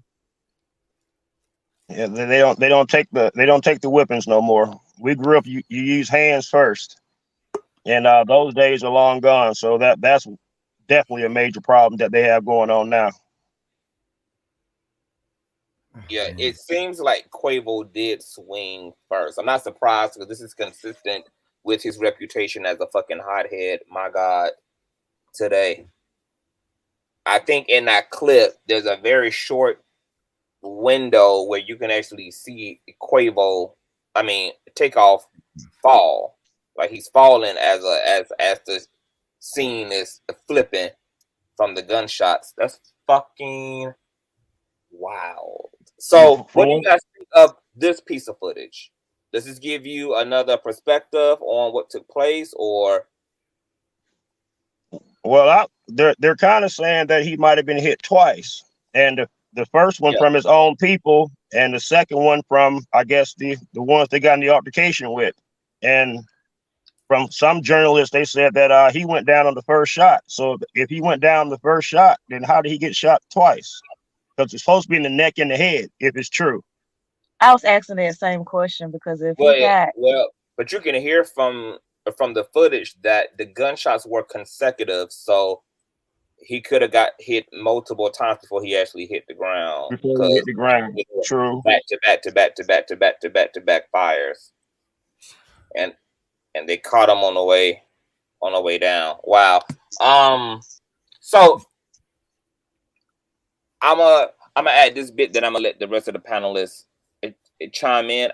I do think that culture, I know that culture plays a big part in a lot of things. This is why over in Asia, in certain parts of Asia, they have very, very heavy censor laws on the internet, censor laws on programs. I know countries that downright outlaw certain genres of music, as Americans, we would call that a dictatorship because we're so privileged and we have such luxury in this country to choose our culture, regardless of how toxic it is. So, but ironically, when it comes to those countries, they also have way less gun crime, way less teen pregnancy. They have higher rates of marriage, less divorce rates, that you can see how the non-inclusion of certain stimulation actually does amplifies certain aspects of the society for better. And then you look in American culture and you see complete mayhem for a reason. And it's really because we have access to choose even our own poison. Too easily. Have freedom to choose that poison. Whether that poison be in the form of music, whether that poison be in the way we eat, what we have access to, all these things are killing Americans, which is why our obesity rates are high, our high blood pressure, high cholesterol, suicidal ideation, depression, Alzheimer's, autism, everything is up. Everything is up in this country. All the numbers are up in all the wrong places. And it definitely has to do with the type of government and the type of culture. Somebody got some horrible feedback. It's bad feedback. Bad feedback. Okay. So there are definitely some I believe definitely there's a big burden of society. Like we have to burden society and burden government as well. I don't think parents can do this alone. I think that for the people who are turning out well, I think they were going to turn out well regardless. So that'll be the same thing. That'll be the same thing about people turning out bad. But you know, like a lot of people. Excuse me, I'm sorry. Hold on. I think that some people are going to turn out also bad, irregardless. Some people are going to turn out unruly and destructive, irregardless as well. But I think in general, more humans need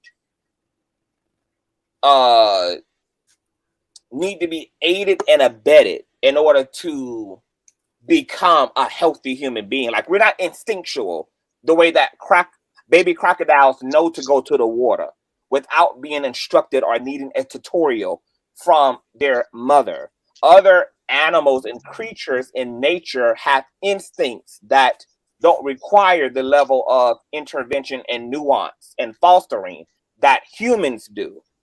We are designed by nature to require guidance and systems. And we also are given the freedom to adhere to whatever systems that are in place. But nonetheless, we have to know in order to do better. We don't just know because we know. We have to be taught right. We have to be raised right. We have to be loved properly. And once again, the term properly, I want to emphasize, because there is a total right way to do shit, and there's a total fucked up way to do things that either can create a hero or things that can create a super fucking villain. Okay, could you repeat that? Could you repeat? You have to be raised properly, and what else? Everything given to you needs to be proper, from having loving, functional, healthy parents to having a loving, functional, proper society, to being properly educated on how to get from point A to point B, because information matters. Information creates empowerment. Information creates effective choices. Without the proper information, without these things being proper, we are bound, and it's inevitable that we're going to derail. So could I interject real quick? Yes. Everything that you just stated, when you're a little child and you're coming up, everything that you just stated, your parents are going to interject that to you, because that's your first ways of learning. It starts in the home. I was a gangbanger, grew up, but at the same time, I was an honor roll student. What I did in the streets, my mother had no idea. It was the two sides of the coin you knew how to play, because of the respect that you had for your parents and the repercussions of what would happen if they found out.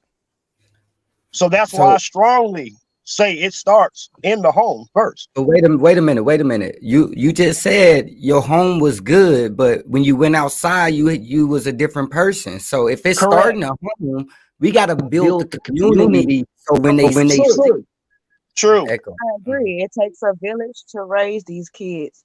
And that's the thing about it. We forgot about what the village is.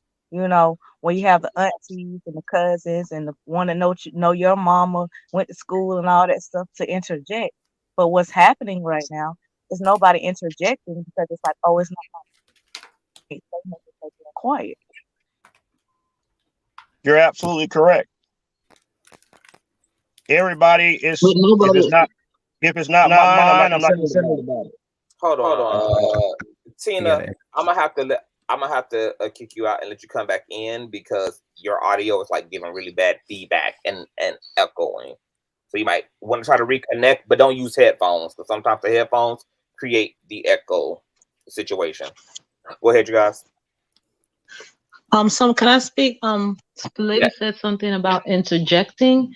The reason why people don't interject is because you can't. It's there's theory and there's practicality. The reason why people don't interject is when you interject, they fight you. Like you try to correct people's children, they fight you. That's a big problem. Exactly. And you said a lot of very wonderful. I don't even know what more to say, because everybody on this panel is saying some great stuff. First, let me say I'm really saddened by this. No offense to anyone, I don't like rap music and I don't like the culture, for the simple reasons of the misogyny, the insults and disrespect. I agree. Hold on, what do you like then? What do you like? Let me finish my point. But when I watched the Migos, I like that guy, and I'm so very saddened because he minded his own business. He was not a troublemaker. They said of all of him, I think he was the most skilled. So to see somebody like this really bothered me, for someone who don't even watch it. And then Conscience and the rest of you, you said a lot of great stuff. Like, let me tell you one thing that you said, which is true. I was going to bring it up as someone who grew up in a different culture. America is an anything goes society. You can't tell anybody anything. You can't correct anyone.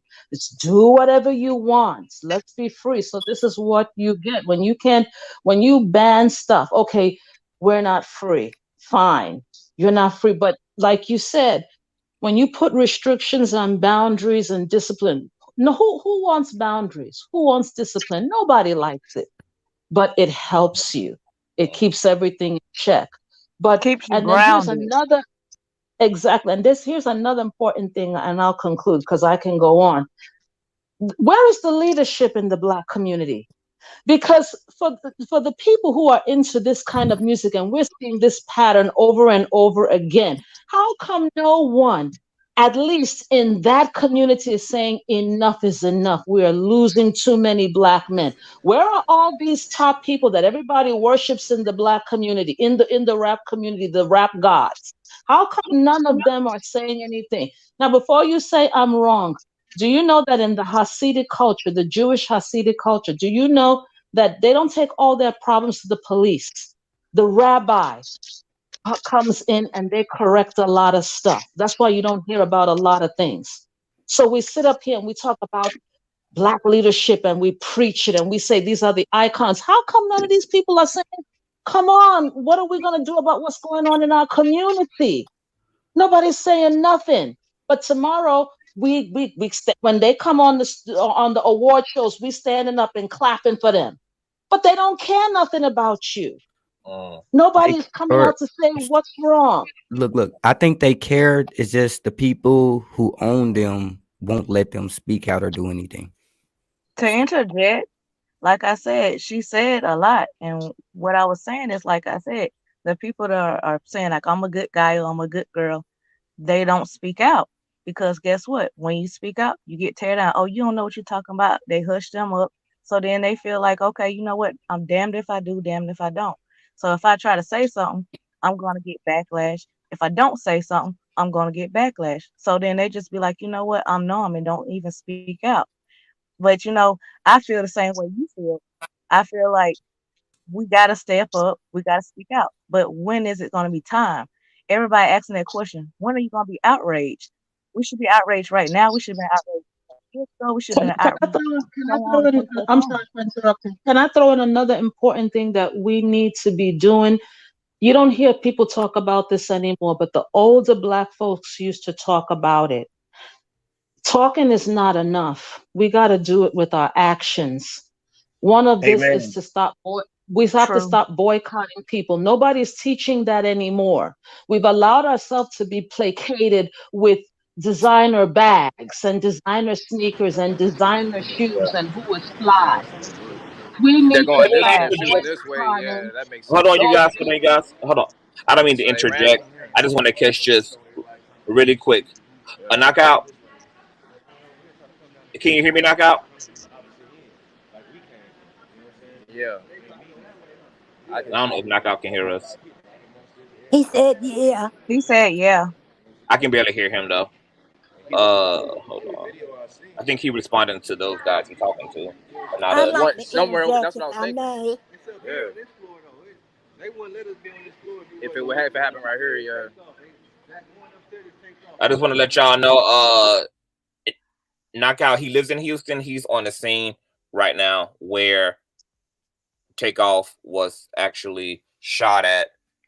He's on the scene right now. So all of the yellow tape and everything that you guys are seeing is that of the crime scene there where the shooting took place. So this is what that looked like. I figured this facility held a lot of different other companies because that's what it looked like, which is why the angles were from balconies and various angles. So whatever type of convention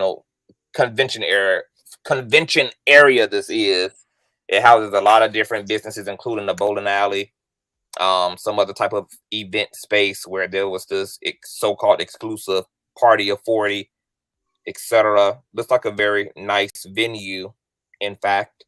Yeah, now it's a historical marker.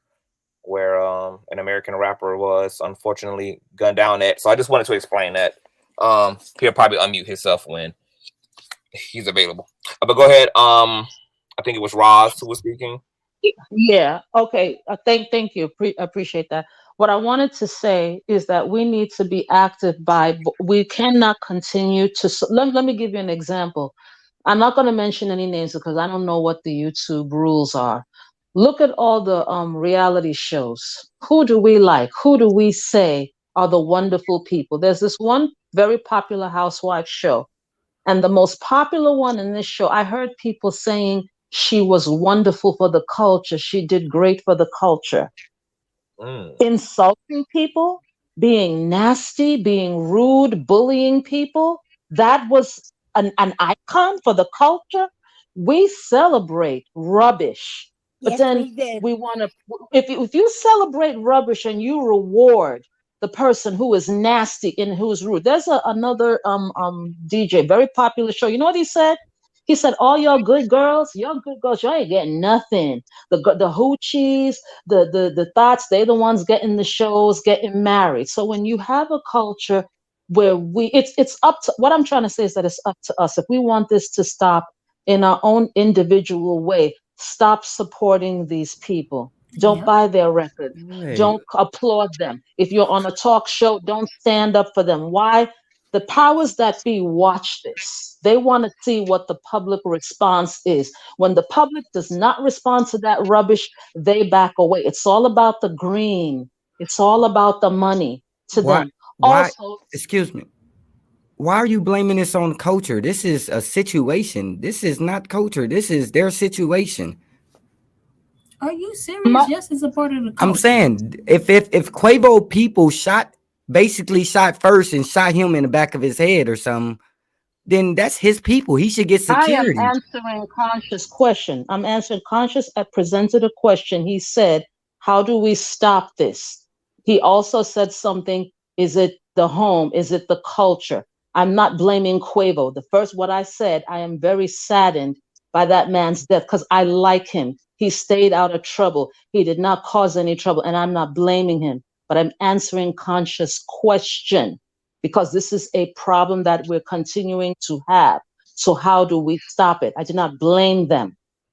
So I am saying that we need to stop celebrating and buying this type of nonsense. There's this, everything we do, fight. We seem to love and egg on fighting until someone is dead. And the final thing that I want to... I'm sorry, let's explore what he's talking about, because yes, this is a cultural problem. Like, this is one episode, one instance, but how many times has this same instance played out over and over and over and over? Like, at what point do you say this is a part of our culture? Like, I know we don't want it to be, but it is. Man, we got these young kids, I'm talking about young kids, school-age kids, getting killed over basketball games, dice games, stuff like that. Like, it's sad. And what she was talking about, I think Roz is her name, is she was explaining how it's a part of a culture and why it is a cultural problem, because we praise the bad actors in our culture. We love reality shows, and we could blame it on media and media companies and stuff like that, but they wouldn't put it on the air. Like Roz said, they wouldn't put it on the air if we didn't watch it. Like, I remember in the 90s, so I was born in 83. I remember in the 90s, early 90s, the black culture was headed in a way where, like, people was wearing dashikis and we promoted education, and we was going in such a positive direction. And then gangster rap came along, and then everybody just kind of veered in that direction, and we ain't veered back since. We still on the gangster rap, and now it's everyone want to be a hoochie, and they call it sexual liberation and killing and violence and stuff. Like, that shit is ingrained in our culture, and that's why we are portrayed the way we're portrayed in the media, because they see us praising it. They see that's the stuff we support and buy, so that's the way they depict us, because they like shit. And that's why we say, especially the black men, is like, if y'all want people to stop saying all black men is bad, then separate yourself. I can't tell the good black men from the bad black men. Y'all all act the same, talk the same. Y'all all take up for each other. It's like, at what point do you separate yourself and be like, hey, that's them over there, that's not me. Like, we don't approve of them over there. they plague on our culture. Instead, it's like, no, he ain't do nothing wrong. Leave him alone. Y'all always trying to take down a black man. Then now y'all all just look the same. Now we all just look the same in the black community because we take up for the bad people in our community so much. We don't look the same because you have ninjas and then you have brothers. I'm a brother. I don't go by a ninja. Never have, never will. So But we're you're not all one the same. person. I know you're not. That's my whole point. You're not all the same, but y'all I'm all just like defend. him too. We Yeah, two y'all right here. defend one. That's two people out of hundreds of millions, but y'all all defend one another. So it's like, how am I supposed to tell the good from the bad when you defend all the bad? No, It's like, no, shit, ma'am. I you don't think like defend them him? all. I don't defend them Once all. again, you talking about yourself, man. That's one person. We talking about the collective. Okay. Saying Can I throw a that you question out here, defend please? all the bad. I think what she's saying is most of the time when we have these conversations, y'all say something that contradicts it, makes it seem like you're taking up for the bad in a certain sense. I don't understand. I don't think there's anything I've stated today that's We're not taken up talking for about you anybody. specifically. We're not talking I about you specifically. understand. I understand, but I think that's another thing that some believe is nothing, but us sitting here calling each other the N-word. That's a real bad pet peeve of mine because there's nothing good about that word. And until we get that word out our vocabulary, maybe they'll stop acting like those. Yeah, because you got to think about the tongue is very strong and how you call somebody. Well, why the hell the Yeah. tongue ain't strong enough to make me rich as many times as I done said I want to be a damn millionaire? Why the No, damn tongue can't make me a wealthy? I wasn't Why the tongue saying can't make that. me a wealthy, rich motherfucker? You know what's so funny? The tongue seems to only have enough power to do bad shit, but it can't produce half the good shit that we also be reciting. I've been wondering that too, though. I ain't gonna lie. Well, I can tell you one of the major problems with our community, there is no self-love. And the reason I say that is if you can't love yourself, you can't love anyone else. And I can say this for an example. My son, he's already graduated from college, but as a young baby, young child raising him up, I would teach him self-love and self-awareness. I was taught that as a kid. And I grew up with a not superior attitude, but an attitude knowing that I was just as good. And my son, the way I did it, it's when, like for instance, we was at Kmart or something, and he wanted a G.I. Joe figure. I tell him, pick the one that looks like you. We never brought any pictures in our home, my mother and father, of anyone except it was a person of color. Not that we was racist, but we wanted to see the love and dignity around us and to portray that. It has helped tremendously. And I can tell you this, you may say, well, we have self-love, especially the black man. If you have self-love, you wouldn't choose anyone but something other than your own. You all see beauty in every race but black women. And it's shameful and it's painful. Until we can start loving each other and loving who we are, we're going to have problems. We've come to glamorize death and kill it. That has become a culture within itself. We are That's the true. laughing stock That's of been a America. culture. That's been a culture. They've been wiping people out. That's been a culture. It's not just with black people. We just adopted their culture. We need to get back to ourselves. So It's affecting us. It's We're promoted killing more for one black another. people. We are killing one another. Yes, We I need to mean stop. they're killing each other too, but ours is promoted. And that's true. So when people do speak out to those points, and they may not be the good messenger, but when they speak out to those points, they get, ridiculed and all this stuff because you're the bad messenger. But listen to what the message is. Stop, slow down, and listen to it. Let it resonate. And Exactly. hey, okay, you know what? They right. Even though it's the wrong messenger, but the message was right. We have become the think laughing stock I of think America. America do not I respect think us as a race, we wasn't especially even a our race black at men. first. Listen, you guys, America don't respect us because of us. Our black men get on television, these rap songs, bitches, hoes, weed wearing, where your edges. Tina. No, Have some man. respect. America has never respected us. America has never respected us. From day one. They don't have nothing to do with what you're saying. They've never respected us. You respect us.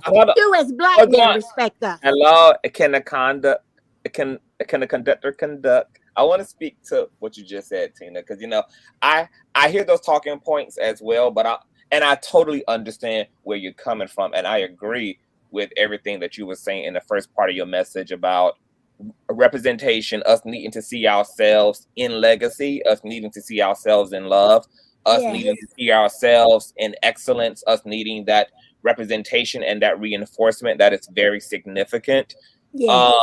As it relates to America, seeing us the way that we like that, how they treat us is a response to us. It's actually the other way around, because we didn't ask to be here, for those of us who are not indigenous, and for those of us who don't have ancestors who are indigenous to this country. There are indigenous Black Americans here, but for those of us who don't have that, we have to look at what history tells us, which is that America bombed and completely destroyed Black Wall Street, even when Black men and women were in their ambiance and were in their tuxedos and three-piece suits. Absolutely. And took great pride in themselves and were building business and economy and wealth. And guess what white America did? Even when we weren't twerking, even when we weren't thotting and bopping, even when we weren't personifying the criminality, they dropped bombs on our communities and destroyed our dignified efforts to liberate ourselves. This country treats Black people the way that it treats Black people because of who America is, not because of who Black people are. Yes. And Black people are just being mutated over in the process of an America that's not removing its foot off of our neck. And I thought that the symbolism of what took place with George Floyd was really epic, because that energy, just that knee, represented what this country looks like for Black and brown folk, and I would say for minority folk in general in this country, was completely personified in that entire event. Conscious, can I ask a question? I hear everything that you're saying, and what the question I'm asking is not a criticism. It's not me trying to be smart. I'm just trying to think in a different way.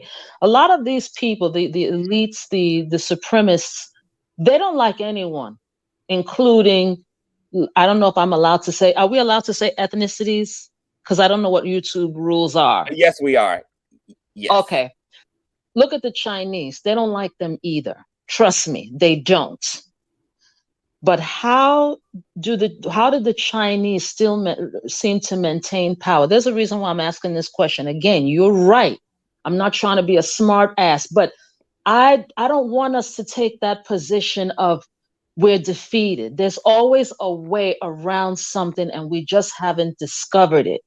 So my thing is that yes, we have. It's unity. We just refuse to. Exactly, Conscious. It's unity. That's We'll what stick together. Okay, good. So I don't want us to be like, okay, this is what they did and we give up. You're right. But let's face it, we're here. We're not going back to Africa. We're not going any place. We got to find a way to make it here and not give up. So you're right, Conscious. You're not wrong. But I don't want us to take that, oh, look at what they did to us. They keep doing this to us, and then we give up. You ask why, ma'am? You ask why the Chinese and not us? The Chinese community sticks together. Exactly. That is our biggest problem. And don't get me wrong, I'm not making excuses for it. I'm in Atlanta, Georgia, and I can still see the slave mentality down here in the South. And a lot of it is not. I can't blame it on most of the people. It's been beaten into their DNA. I grew up in California. Whole different whole different atmosphere. The brothers out there completely different. They don't have the slave mentality. And that's our biggest downfall. We do not know how to unite. Crabs in a bucket. It's like that lady said, and if I was to start my own channel, and I might be giving Conscious an idea, feel free to take it. Is there something innate? Forgive me if I know I'm veering off a little bit, but I'm gonna come back.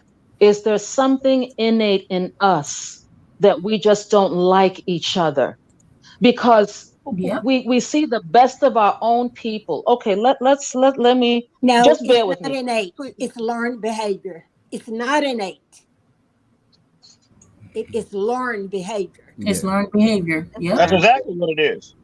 Wait, can kids, when you see a child loves everybody. They don't understand who's dangerous to them or nothing. It's learned behavior. Like I always say, like this whole divide between our men and our women, and we have our women yelling at the men like, y'all need to respect us, y'all need to protect us, treat us better. But these be the same women who sit on the phone and dog out other women in front of their male children. So how do you expect your child to grow up and think about women when you don't respect women? How do you expect him to respect women? You're teaching him not to respect black women because you don't respect black women. Like our children, they do what they see us do more than they will ever do what we tell them to do. So if we treat other black people like trash, we talk about them, gossip about them, you know what I'm saying, and jealous and envious of them, our children grow up to be the same way. It all starts at home. Hey, can I say something? Hey, everybody. Hey, Conscious. I want to bring it back to the whole culture conversation and tie that into why Asians are able to come here and do what they do. They have a strong cultural foundation at home in their country. Our cultural foundation here in America for Black people were that they divided us. They divided us. They conquered us. They made us hate each other. So that's why our culture is to hate each other. But we have different ethnicities and different cultures that are here. Question about that? Wait. Let me finish because I just got on. I haven't really been able to say much, but because other cultures, like the Chinese, they see the way they do it in their country and they come and they do it here. Every culture is like that. They see the way that they do it in their country and they come and they bring their culture over here with them. We don't really have a culture, but I'm going to say this, we need to get a culture because I do believe that this whole thing has to do with culture. Black Americans are making their own culture here, and it's very negative. It's negative. It's nasty. We don't want white people involved in anything that we do. We want to handle things at home, but we're not handling them correctly. So it's like we don't want to tell the cops anything. We're not going to tell them anything. We're going to keep them out of it. And rightfully so, I understand. But then we're not doing what we need to do to make sure that these atrocities are not happening in our community. Okay, if we want ourselves to be taken care, if we want to take care of ourselves, this whole no snitch culture, that's a bunch of BS. These are your people. If this is your boy getting killed, why wouldn't you want to tell who did it? That's horrible. Amen. That's harmful. Amen. And that's a part of our culture that I do not agree with. That's a part that's tearing us down. I'm gonna say this. I'm a child of the 70s and 80s. I was an adult in the 90s. So I've been there. And it's like ever since the 90s, every 10 years, there's this thing about, well, rap music, it's negative, it's this, it's that. Every time somebody pops up and was like, it's negative, it's this and that, somebody's always coming up saying, no, shut up, that's not true. It is true. It's true. Because every decade, we see it getting worse and worse and worse. And at first in the 80s, it was telling the stories of our communities. It really was. But it was hip hop then. Right. It morphed into something ugly. It morphed into something nasty. And I do believe that the powers of be like that. I believe that they push that. If they could push us to kill ourselves, they will. And I believe that it's up to us to step up and change the culture in our own communities. Amen, sister. That's my take on it. I agree with, and that comes back to what I was saying, that all of us in our little way, what we can do from this point onwards, but no disrespect, because all this talking don't mean nothing if we go back to do the same thing in our own little way. Just like you're talking to me, I'm talking to you. When we leave this platform, talk to the teenagers, talk to your cousins, talk to your mothers. We're not going to support this anymore. Oh, I don't want to hear. No, I don't want to hear. We're not trying to hear that. I'm gonna finalize with this. Look at what they're doing to Kanye. They're all on code. Everybody's on code. Now listen to this. They say he's mentally ill.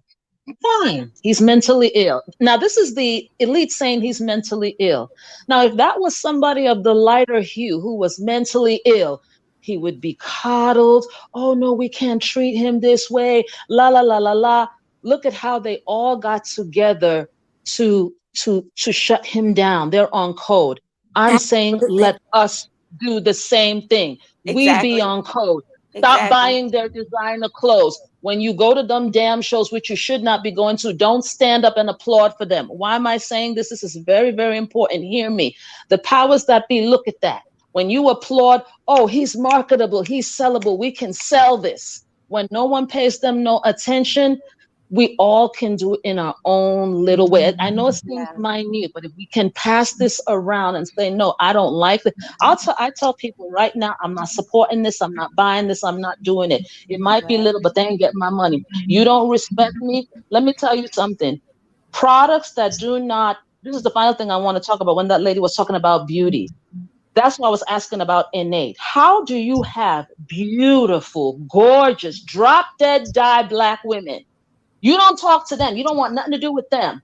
But you will choose the worst of another race. You neglect the best of yours to pick trash of another person's. Now that's another story there. No, but yeah, that is another story. But what I'm saying is, I'm not giving my money. Not really. It really is, because that goes on both. That can go on that shit can be put on the man and the woman, because speaking as a Black man myself, I'm not saying all my sisters, so don't get me wrong, but a lot of sisters out here, they act like men, and that's what drives the Black man away. But why do Black women act like the men? reason why women act like men? You know what Malcolm X said? When I heard Malcolm X say this, I thought he was exaggerating. He said the most unprotected woman on earth is the Black woman. Why is the woman being masculine? Nobody is protecting her. If no one comes to your defense and protects you, you don't have no other choice than to be masculine to protect yourself. But Can I speak on those 2 points right there? I want to go on 2 sides on That's this. why I said this is a whole different conversation right here. Okay, so when they say a woman's being masculine, right? You know, say for instance, let's use this as an example. A husband and wife. If you want to say they have roles, I don't believe in none of that stuff. But the woman asks the man to hang the curtains up, because guess what? That's what kind of like what the man would usually do, right? So she don't have to read or do that. But at the end of the day, that guy be like, okay, I'll do it later. And then later turns into 2 weeks. But guess what the woman would do? She'll go ahead and do it. So what's happening with that is she's enabling his behavior to not step up to his plate and be the man instead of stepping down and say, go hang them. It's deeper than that, though. It is. Can I respond to that? Yes. You missing a very important step that really. I was gonna say something else, but go ahead. The governments, which the girl would then call the government to come help her hang them things up, and then now the man would get exiled out of the home. That's how it started. Bingo. Why would she have to? That makes no damn sense. How but somebody if I ask her nicely the first time, could you hang the curtains up? And if you my man and you're the man of the house, why not just go ahead and do it? Because it only take a few minutes. And it's done. And then guess what you're gonna get is the reward of me being a submissive or a woman that's being there for you and being in my femininity and not being too masculine by just going to do it myself. Yeah, My so you sister, I always say the same simple. I have to interject this, please. How dare you bring up the government? Because the government wouldn't have to step in if you stepped up. Right. Exactly. Whoa. Picking us in the dirt. Hold on, I'll let him respond. respond. Whoa, wait a minute. That's what's wrong. Why is it our women is the only race to put the government into it? You don't hear that. They got a lot of other races of women that use the government. Can I have the floor real quick, please? But I didn't understand why he said the government to come and hang the curtains, because that didn't even make any sense to me. That I don't ain't even never make asked sense. that. The whole curtain thing didn't make sense, honestly. But you want to know why? And I don't put my black sisters down, and I don't talk down to them about anybody unless I'm talking with my own people. I would never talk down about my black sisters to no other race, never. But we have a lot of issues with the black men as well as the black women. Let me tell you, you know why y'all have an issue? We can't do our job if we're not allowed to do our job. You know why y'all have an issue? And that's the point that I was making exactly. No, you want to know why they have an issue? Because you want to control how someone acts. I hate when they say a woman is acting like a man. A man is a noun. A woman is a noun. A man, the definition of a man is adult male. I can never act like an adult male because I can't grow a penis. I'm acting like a person, and you mad because you think the definition of femininity is being soft and submissive and doing what you want, and you want me to act the way you want to act. So you have a problem with it, which means you really have a problem with yourself because you want to control something that you can't control because the government and everything else, society, that took all the control away from you. So now y'all feel like y'all want to control y'all women. Go sit down somewhere. Women can't act like men because we can't be a man. But no, ma'am, that's not me. We act like ourselves, and y'all mad because we don't act the way you want us to act. But guess what? We are your counterparts, so we act exactly like y'all act because we all raised in the same community, same households, same neighborhoods. So if you have a problem with the way we act, that means you I want a woman that curses more than I do. Why would I want a woman that talks louder than I do? Why would a man want that? Then go find you another type of woman. What are you talking about? I don't understand what you're saying, ma'am. Why would I want a woman? You're my other half. So there can only be one man in the house, just like there's only one woman in the house. So why would I want another person that acts like me? So you have specific wants. You don't want someone that talks loud, right? So find you someone that doesn't talk loud. Like, what are we talking about here? I can talk, and then it's a cultural thing based on where you're from. I am the Ruby. All I see is men want to get respect and don't do nothing to gain it. But it goes beyond just wanting. It goes beyond just wanting respect. Always being in leadership. It goes beyond wanting respect. I want to sit down and take a break. Step up to the plate. If you want someone soft and feminine and wonderful as I am, step up to the plate. If we're both working, right? If we're both working, right, and we got kids. Hold on, I don't want to talk over nobody. Cue Mike. Okay, we're both working, right? Because nowadays it takes two incomes, in a household. And sometimes don't just think that I'm supposed to wash the clothes, wash the dishes, all that stuff. When are you gonna step in and assist or whatever? Because I'm tired. Then at the end of the day, you want me to do what you want to do at the end of the night. No, I'm gonna be honest with you. It does take two incomes to make it these days. There's nothing wrong with that man stepping in sometime. Baby, I got dinner tonight. Sometimes. Baby, I got the dishes tonight. Baby, I'll put the kids to bed.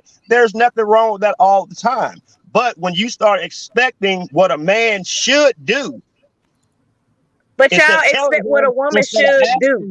Right. You just said what you expected what a woman should do. And it's crazy that I didn't say what I expected, man. Yes, you did.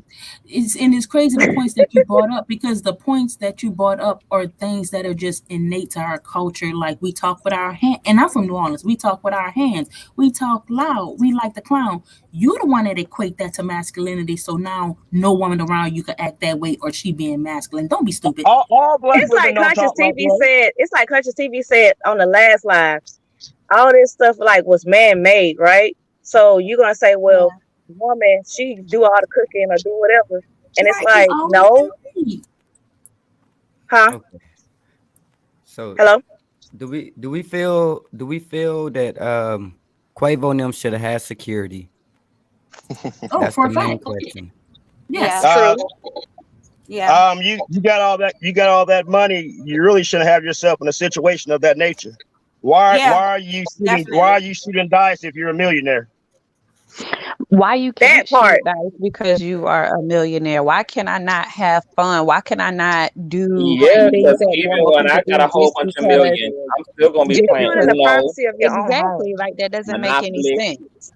How I go should be able get to it. do that and not worry about somebody coming to kill me just because we have a difference of opinion.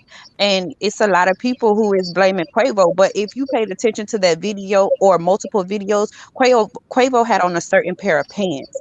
Quavo came out of his mouth and said, I am leaving. He said, let's go.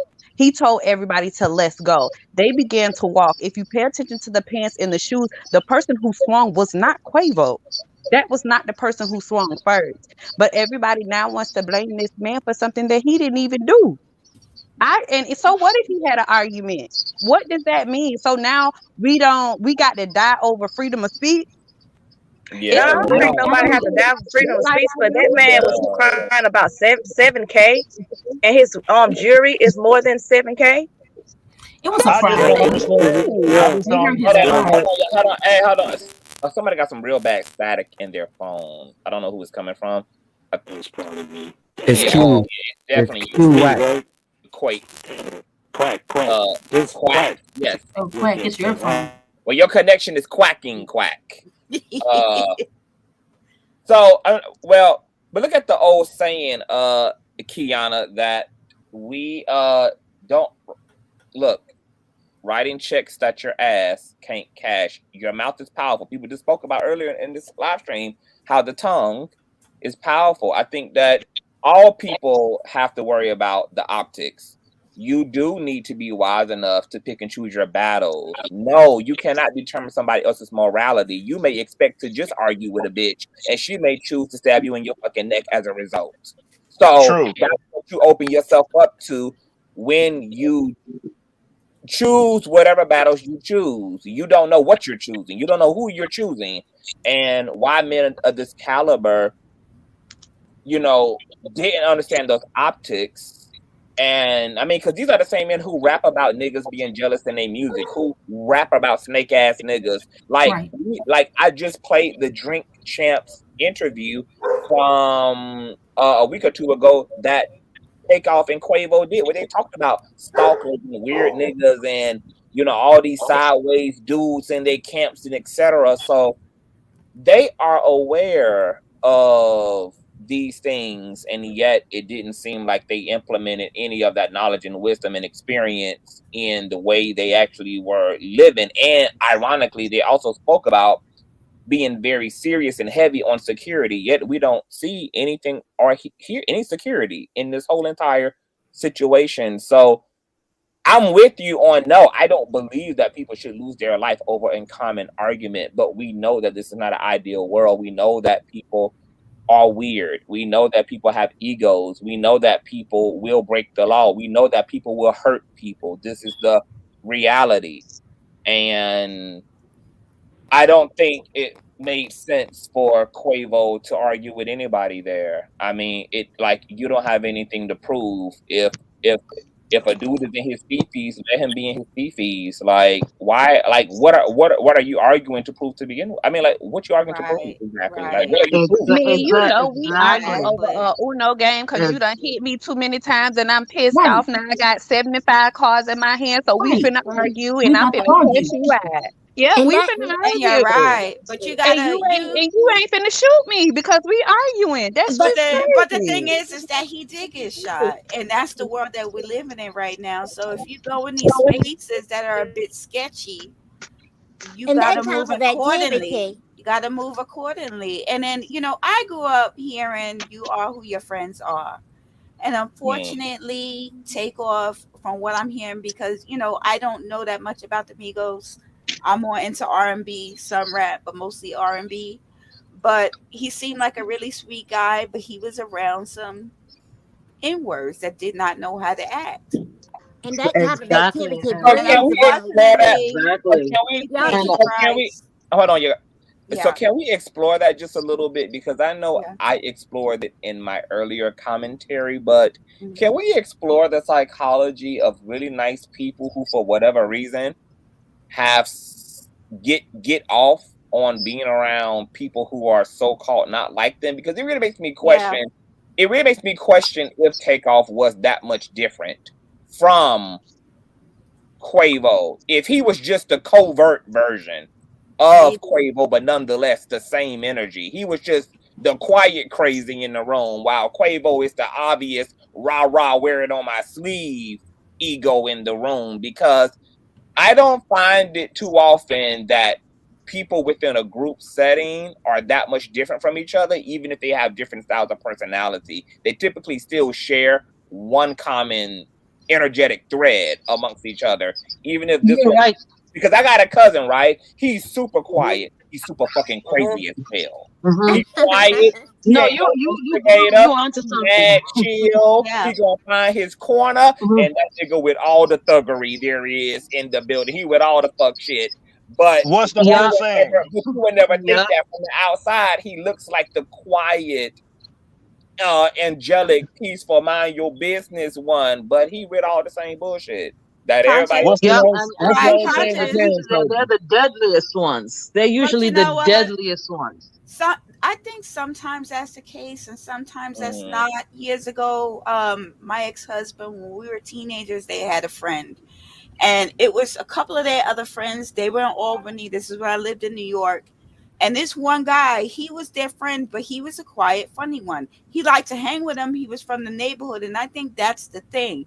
You get these people, we're all from the neighborhood. We all grew up the same. We all have maybe that nature, but there's usually one that's not quite like the other ones, but Yep. he's so used to being around that culture and being around his people that he's the one who's in the back. He could be crazy, I don't know.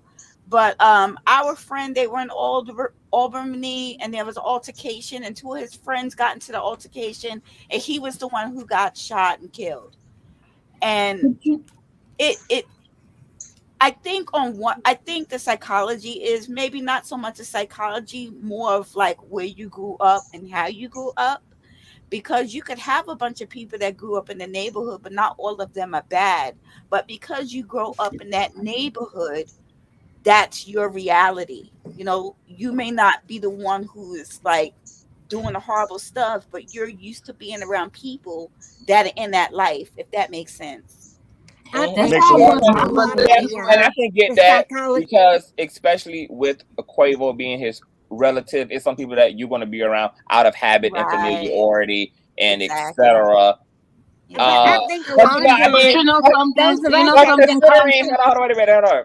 But considering that his lyrics are not that much more different than No. Quavo, Yeah. it seems like he got his ego too. Right. I mean, he got his. I mean, we can see why they call them the Migos. Like there is a common thread. They Right. all run on the same algorithm in a sense. Right. They just have different ways of showing It's up on that right. algorithm. It's I really think possible. that I think it's possible. It's very possible that he could be like that. but Mm, But I also feel like many of us like to kind of hang around with those that have that cutting edge, something we ourselves don't possess. It's sort of that excitement being around mm, someone that is willing to, I don't know, they have that cutting edge that sort of mhm. entices us. I don't know if that's clear or Yes, not. and That, guess what? yeah, Guess I what, agree. Tina? And that's what, and even that person, I would say, is the same as the person who actually has it. Because to even want that means that this is something you identify with in yourself. This is an aspect Yes, of you, which is why you even desire that attribute or to but even. afraid to be that person yourself. I think we as black people, it goes right back to the culture. How many times do we hear, "Oh, you not hood, you not street, Yep. are you even exactly. black?" And I think a lot of the assumption, And I know firsthand because I wasn't brought up with my biological family. I was brought up separate from him. I wasn't raised by my biological parents. The rest of my family, they wild. So when I used to go to Brooklyn and go hang out with my sister and they're doing what they're doing at a certain time, I'm like, you know what? I think I got to go. It's getting a little rowdy Yeah. up in here. And I take my ass and I take my, excuse me, I take my butt out of there. But I was raised differently. And you And I know, I think went through the it's, same thing my whole life. Like I just always yeah, felt out of place, but I hung around the people I hung around because they was my family. I grew up in the same neighborhood. right, I was black. I right, felt like that's who I was supposed to hang out with. And then yeah, after I made it to a certain point in life, I still hung out with those certain people, even though like I moved tax brackets. I still hung out with them because I felt survivor's remorse. You know what I'm saying? Like I right, felt like I can't leave them behind. I don't want to switch up and change and start yeah, acting funny or whatever. So it took me all the way up into my 30s to be like, you know, go be yourself, stand on your own 2 feet, stop associating with yeah, people that you really don't have that much in common with. But I just felt like I had to because I'm black and I'm supposed to hang with these people and I'm from New Orleans. right, And, you know, and I understood why they acted the way they acted. So I didn't judge them the way the world judged them. I right, just, you know what I'm saying? I was just like, oh, that's just how they is because I understand why. I understand, you know, what we go through as black people. So I can understand why if he was to completely different from them, I can understand why he just didn't pull himself away because I mean it yeah, gets hard. yeah. The lady who was talking earlier about the culture at first, she doesn't have a picture on her thing. She was talking about the culture and the Asian people and different cultures when they come over here. And, you know, that really resonates with me because my boyfriend, he's Haitian. Okay. So, I mean, we're talking black people here. They come over here and their mindset is completely different from ours, completely different. Not all of them, but a lot So of wait a them. minute, wait a minute. You can date No, a that's Haitian, but we can't date outside of our race.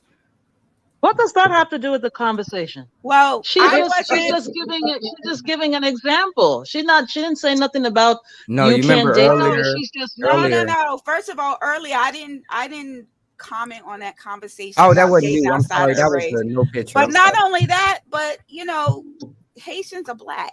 So that's not Absolutely. dating a But white person. I But didn't say but I'm anything. The guy said the person with the no picture. I didn't say anything about dating or who shouldn't date. I never said right. nothing it was about a that. country But All lady. I said, A I country lady. all I said was that if all I said is that I was trying to ask conscious the question from a critical thinking place, not a Mhm. criticism or that he was wrong.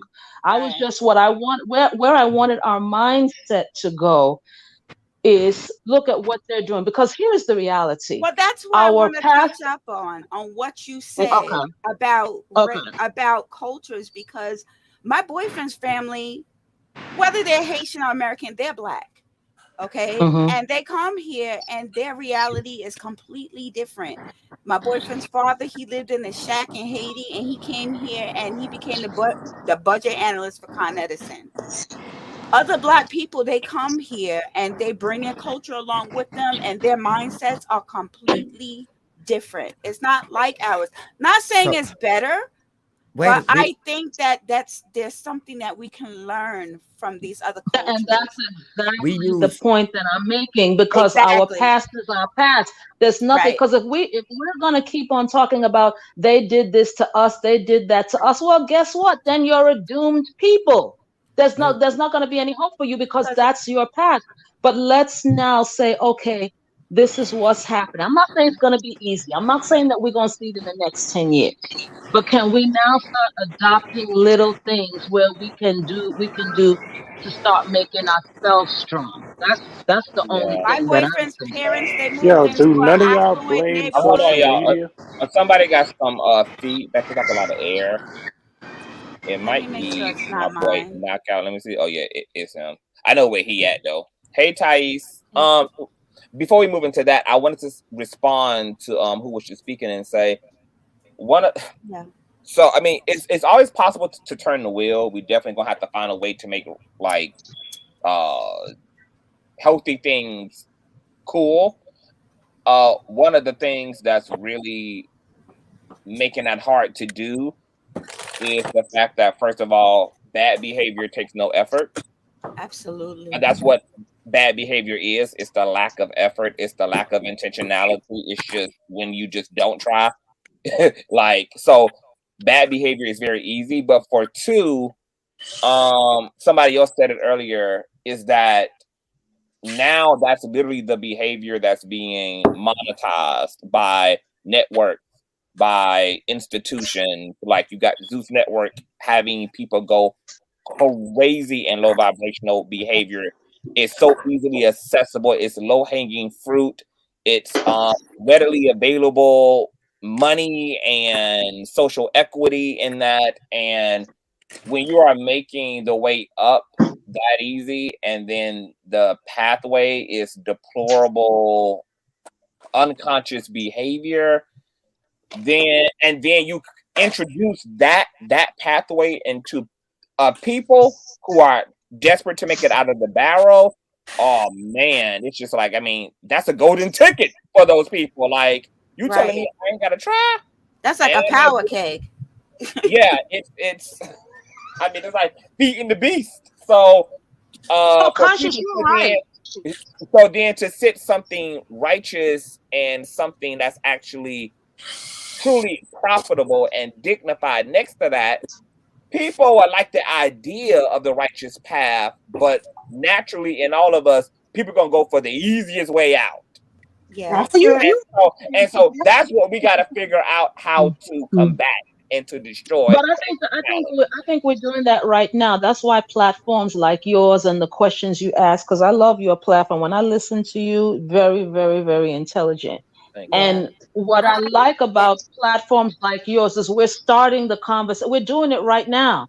But it's not easy. You're right, including me. Who wants to eat salad? I want to eat steak, macaroni, and cheese. But hey, who wants to eat salad? It's going to take more discipline. But guess what? If I want the reward of that, then I got to discipline myself. And I think the conversations that we're having now, like what you're doing, is going to, will everybody gravitate to it? No. But I think if we keep on talking and making conscious efforts, like let me give you an example of a few things. It's not really related to boycotting, but it's related to behavior patterns. I was working with an accountant and I couldn't understand why he would always bring his tea and put water in it. I'm like, Jeff, why are you doing that? Just go to the store, get the tea there. That's simple. He brought out his calculator and he started doing his calculations. Says, look at the money you given in tea. So I started bringing the thermos. People were laughing at me. By 2-3 weeks later, 4 or 5 people started doing the same thing. I can give you examples of many things like that. So to come back to what we're talking about, not everyone's going to listen to you. A lot won't listen to you.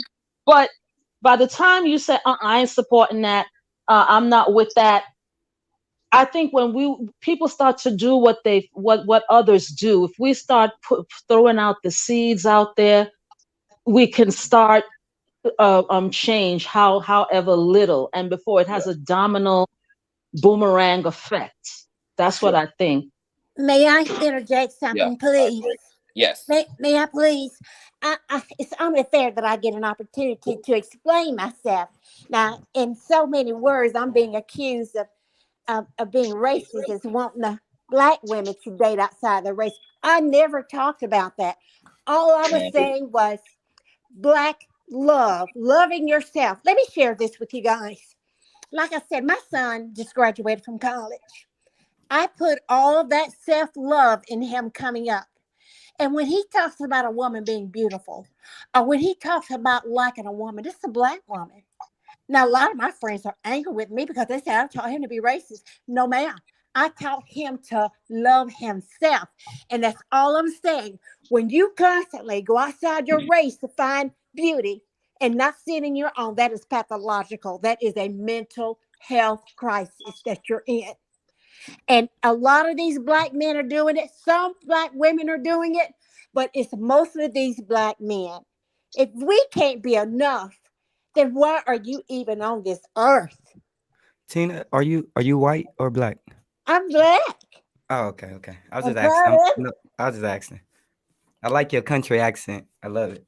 Oh, well, I mean, that's all I'm saying. I'm not saying that you can't date outside your race. Because if you happen to meet, and even my son, I tell him now, if you happen to meet someone and they happen to be a different ethnicity and y'all fall in love, that's different. But you purposely go outside your race because you find no beauty in yours. You need to be sitting in front of a psychiatrist. First of all, I love your accent, Tina. It gives me life. I love your speaking voice. It gives me life. And I agree. I don't give a damn how racist it sounds.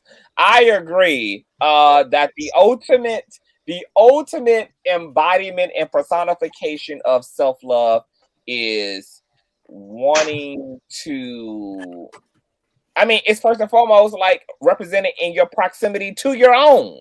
Exactly. Like to your own likeness, to your own image, Yeah. to your own reflection, whether that's who you choose as partners, whether that's who you procreate with. So absolutely. Now, of course, I know that love is also transcendent and it knows no color, race, creed, etc., politics, gender, race. That love is going to do its own fizzle.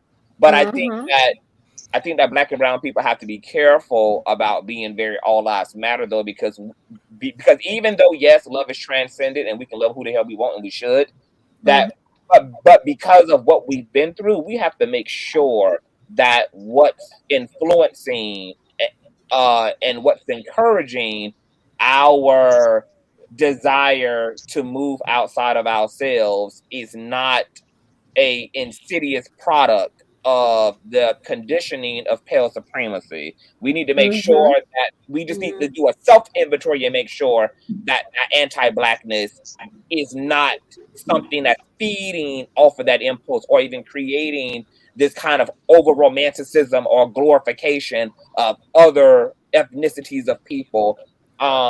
We just need to just do that simply because of what we've been through. But no, there's nothing in and of itself wrong about loving outside of your race, but at the same time, like, yeah, like love also is represented in wanting to have your own Black and brown babies, to want to wake up to a spouse that's a reflection of your own tribe, and no other community backs down from that allegiance and backs down from that faithfulness to their own except us.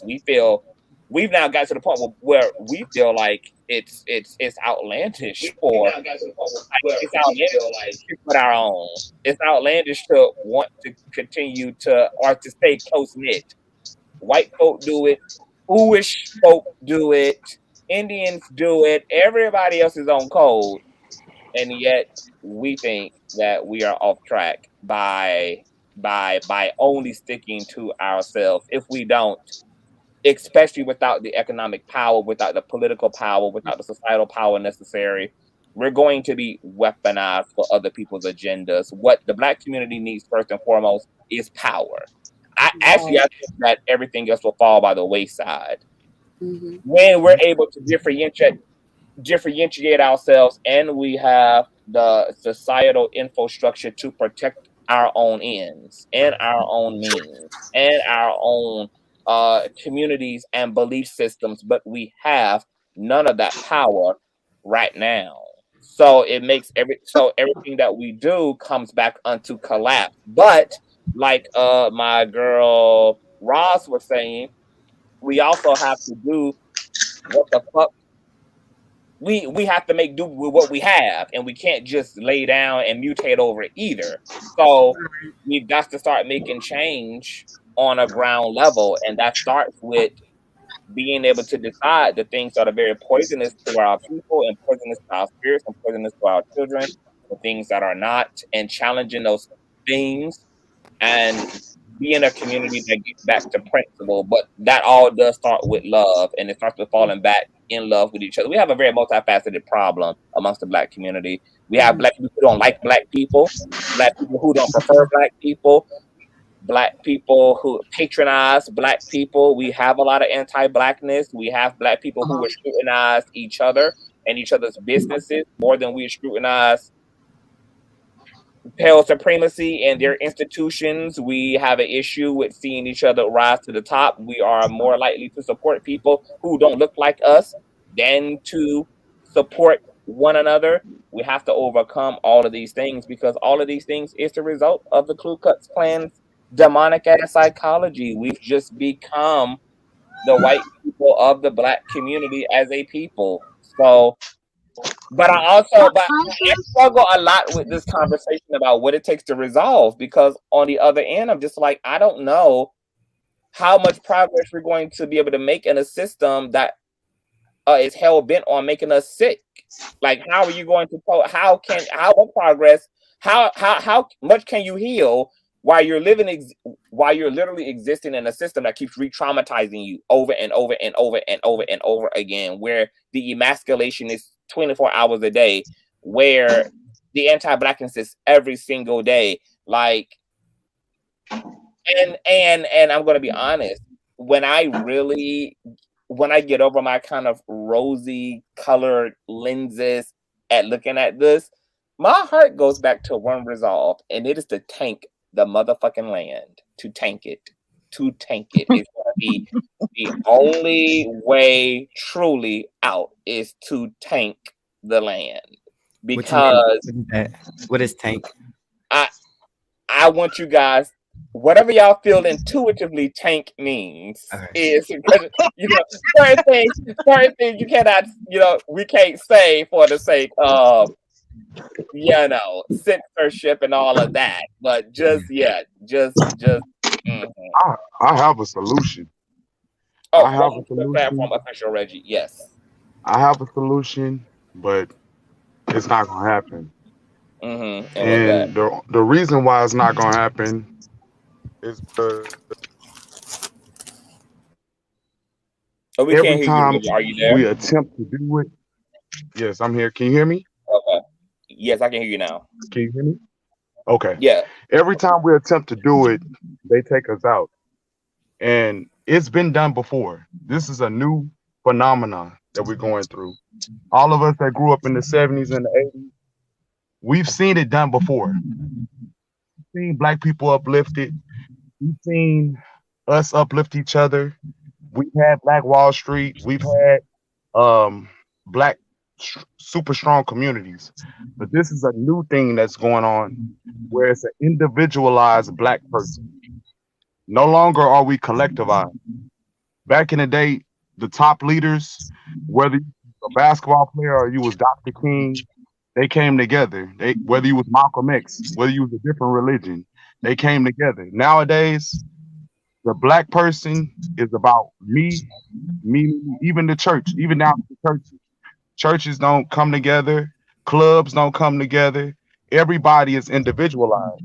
And when you have individualism, when we do collectivize, you're gonna have people at the top.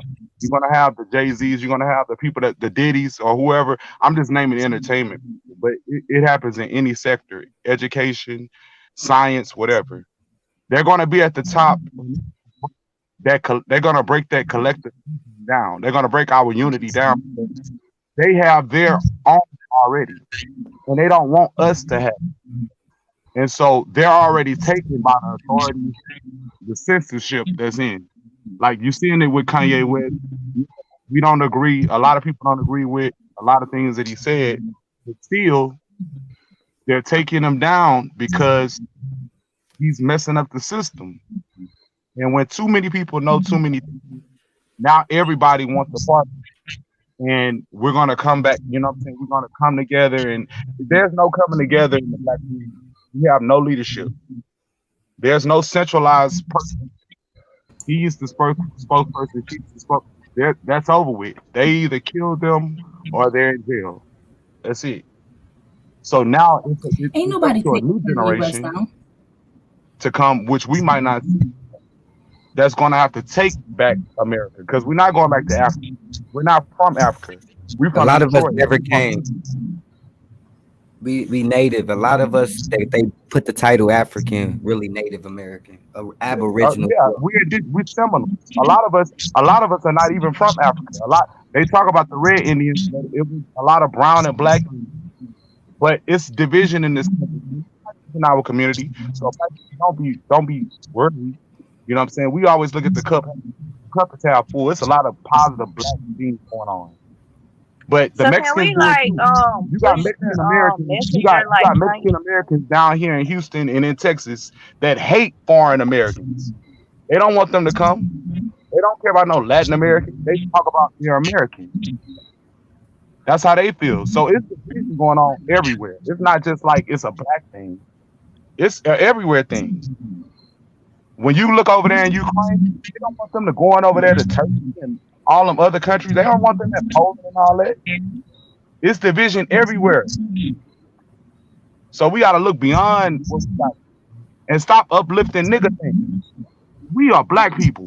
It's 95% positive black things going on in your school, in your house, in your church. And we talking about a nigga at a dice game. He wasn't at church. He wasn't dropping off kids at school. This nigga died, and if he was good, he shouldn't have been there. He deserved And to if be he was talked good, about. you around people that got you killed. That's how life goes. The blind lead the blind. Where they going? Stop being a follower. Niggas are followers. We've been followers since the Bible. When Moses went to go get the law for us, what did it do? We made a golden calf. Niggas always love to party. We've been partying since the scriptures. We got to get our lives together. That's why we've been lost. Yeah, we the Jews and other folks that took it over. Now they Jewish. They done took over the game. We got all the talent. Niggas are so talented, we can be many different colors. Asians can't do that. Mexicans can't do that. White folks can't do that. We can be many different colors. We're so talented. We can have 2 black parents and have a yellow baby. That's how powerful we are. Yeah. So Now lost. we gotta question, take the though. land. I have a question. We may not have a big platform of ourselves, or we might not be, in a limelight.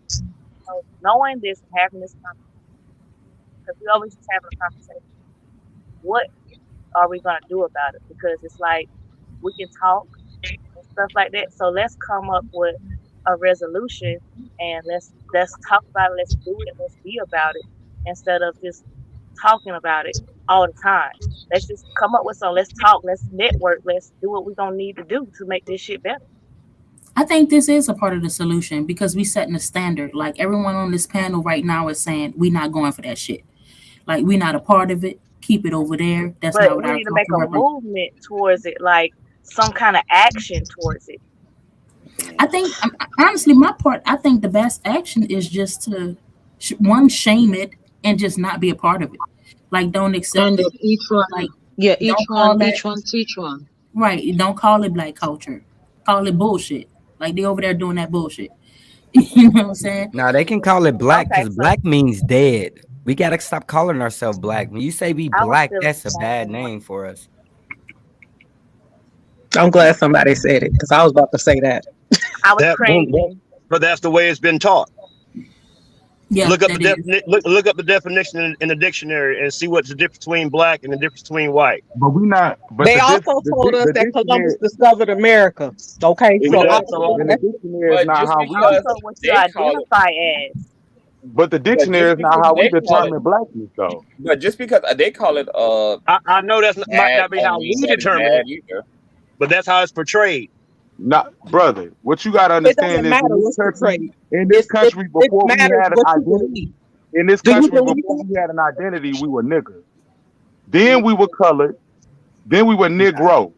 Then we became black in 1965. Correct. You know why That's we were true. I ain't nigger gonna tell though? a lie. You On know my why application, they I put said that I'm that? other. And the I reason do why the we same became thing. black, the reason why we became black is because from darkness there is light. And if the white man called themselves white, what is equal and opposite to white? Black. Come on now. Come Yeah. on now. So we're not gonna just call us anything. And we the copper color people of Niji Island, aka Turtle Island. We the Nijis. So, but hey, I appreciate the platform. I will be back. Hey, thank you, Conscious. Hey, Thank everybody you on so here. much, I man. I like all appreciate y'all. you. Y'all cool. Yes. I'm gonna slide back through. Y'all have a good All day. right, man. Y'all do the All right. same, man. Take it easy. Make sure All right. y'all subscribe. Yeah. Oh yeah. We already. Yeah. You see, Conscioustv, you rock, bro. I'm a metaphysical as dude, so I have a whole nother attitude about colors and the way I identify. Like I understand my earthly existence, but because I'm also like a spiritual being, I also know that I'm none of these things. When it all comes down to it, I'm not American. I'm not material. I'm not a material being that this is what I give up at death, that I choose this costume to wear. I choose this space-time continuum to have this experience in. So the identity politics only run but so deep when it comes to me. Like, yeah, I know that they're relevant and our world is like shaped by them and people are oppressed according to them, and we deal with that and push against accordingly too. But I understand why mayonnaise people have to brand themselves as virtuous. It's because their legacy is truly insidious. And so the only way to deflect and to distract from that shit is to pull out the virtuous card and they have to be in control of media and information in order to control the narrative so that they have the power to deflect from the facts. Because those who had the privilege wrote the history. So no wonder we had a romantic view of Thanksgiving and the pilgrimage, and then grew up to understand the savage reality of what actually took place between colonizers and native people to this country. Like, I understand now why they need the power. They need the power in order to completely salvage what's remaining of the reality of their reputation, which is that mayonnaise people have nothing but a legacy of domination, destruction, pillaging, corruption, and corruption. Yeah, I mean, like, that is their culture. That's the culture of mayonnaise, and they're sustaining that even now. They're still colonizing in fucking Africa. They got other fucking groups of people assimilating to that social construct of whiteness and also doing their bidding. So all they do is steal, destroy, and bring disease. That's it. From day one.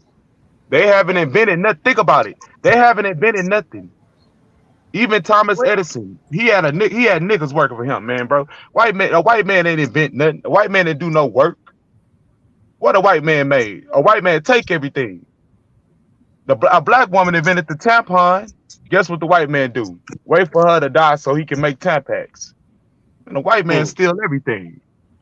All they do is all the white man has ever contributed to life, like you just said, Conscious, is destruction and disease. That's all. They're gonna bring you disease and destruction. That's it. With knowing that, what are you gonna do? What are we gonna? I'm not gonna point no finger. What are we gonna do about it? Guess what we gotta do? Guess what we gotta do? It's already being done. Guess what we gotta do? Being done. It starts with you, sister. It starts like he said. It's already been. Now, see, like Josh, we got to go back to the word. See, we speaking the white man's language anyway. We speaking English.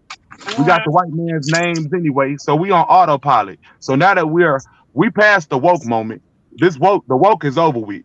So now we got to do it ourselves. Now we got to say anybody that's not on the same positive waves that I'm on, I got to get away from that. You keep them out your circle, bro. That's it. But do we need to shut them down because together? Stop uplifting nigga things, and let's start uplifting blackness. Like you said, Concha, you right. I don't like niggas. Yeah, I indulge in it. I might indulge in it, but I can't be around it. I try to indulge in it, bro. I don't want nothing to do with the end. I watch it because I'm saying because I'm talking about like this situation where we in right now. I gotta watch this shit. I'm watching it. Yeah. Right. I ain't there. Can I say this? I love that we're able to like talk and come together and have this conversation like this because it's always so hard to even have these tough conversations and actually be on one accord and not have all the nuance and ignorancy in it. So I'm just grateful to be here on this platform, to be able to speak with you all and be able to embrace your opinions. And everybody's opinion is valid in a certain extent, but I'm just grateful that we're not even arguing, going back and forth. Right. I thank you, This is Precious. I amazing. agree with you Well, that's 100%. Yes. that's that's and I, the another thing that I wanted to answer when she was saying what can we do about it. um for us to I don't mean to sound like a cliche, but for us to respect and support the best of our own kind. Like when you talk about inventions, we do have inventors even till this day. The problem is that when those people, we call them the nerds, we don't like them. So we got to embrace those people. Then those of us who've got the money and the power, we're supposed to rally behind them and build them up. Look at our culture. Look at And our learn music. from them. Every single thing that we create, somehow they find a way to come in and have the talent, but somehow they take it. I'll give you a good example. Look at this platform. We're talking now, but they own the platform. What Yeah. happens? And that day is coming. It's coming.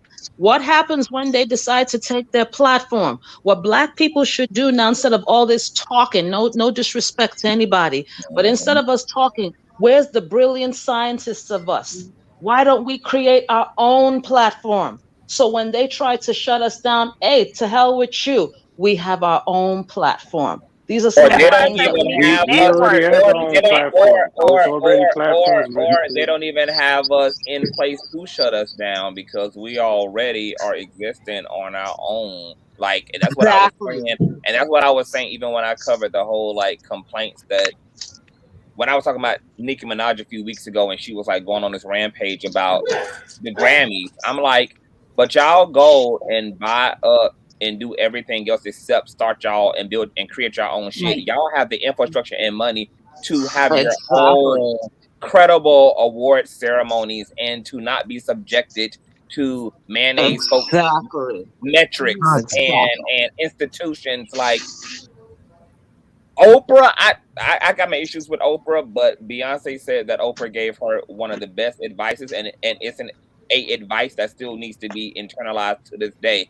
The best thing you can do as a melanated person is ownership. We need Yep. ownership. You need Mm-hmm. to own your business, own your name, That's own right. your LLC, ownership, own your land, own your house. You ownership is where the foot is the foundation of power. What do you have indefinitely Right. to yourself? So we need But to can I also say something conscious that's very, very important to what you're saying? Not only do we have to have ownership, we got to have collective power. Let me explain what I mean by that. Do you know that I was shocked to find out that a lot of the hair products that we're using, that they put black faces on, other people have it.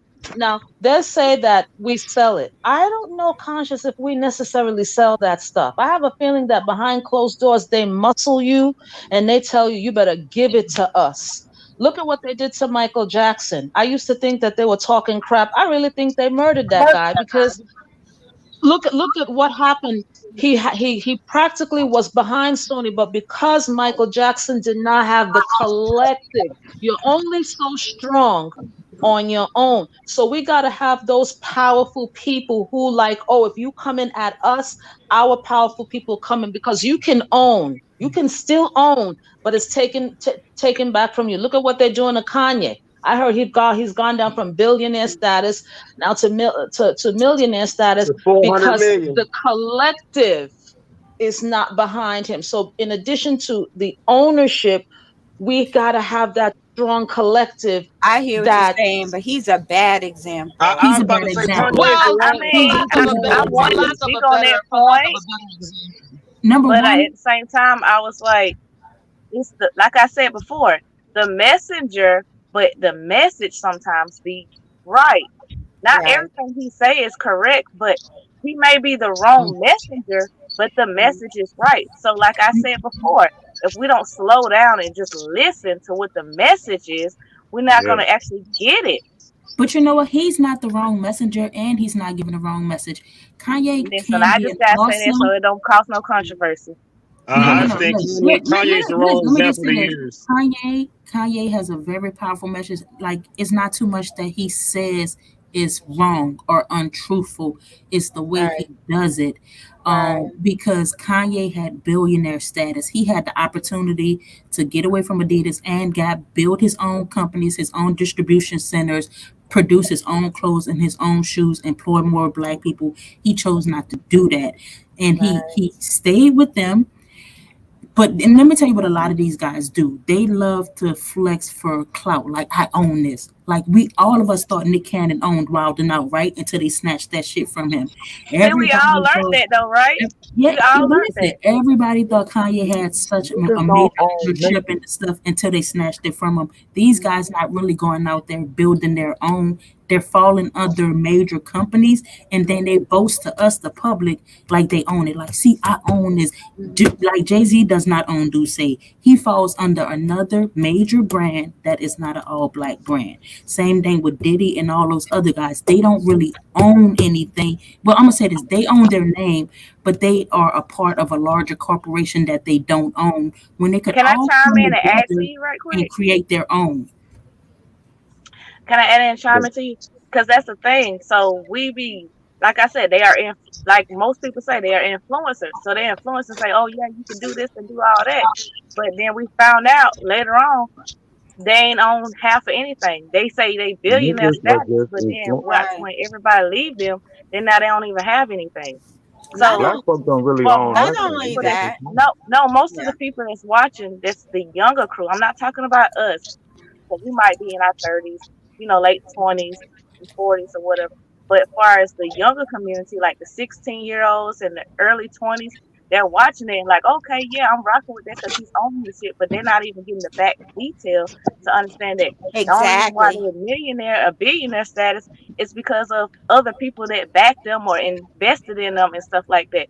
That's not a conversation that's said in front until like they speak out and then they get shut the fuck down and you see where it's happening at.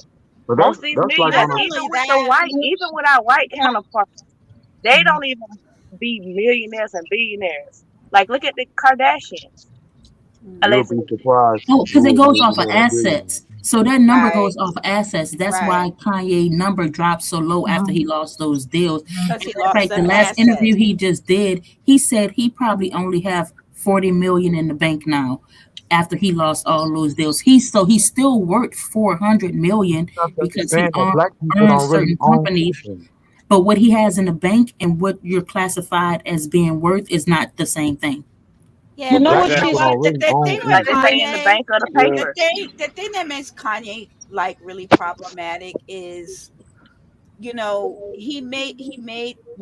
what he did. We thought he was a billionaire. Okay, it was taken away from him. But even when he was a billionaire, there's channels on YouTube, Earn Your Leisure, that's teaching black people how to, get in the game, get in the stock market, learn.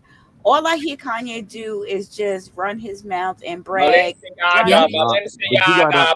Balenciaga. Right. Balenciaga, yep. Like and then his dollars don't even get poured back into the black community. Like with my job, we work in diversity. I help minorities and small businesses get certified to do work with our local municipalities.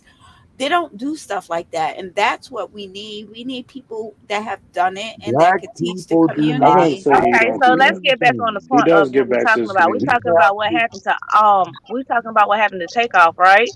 Yeah. So Yeah. did he not say this in one of the interviews about how the who people do stuff, right? He spoke on it. So when this happened right now, why are we surprised?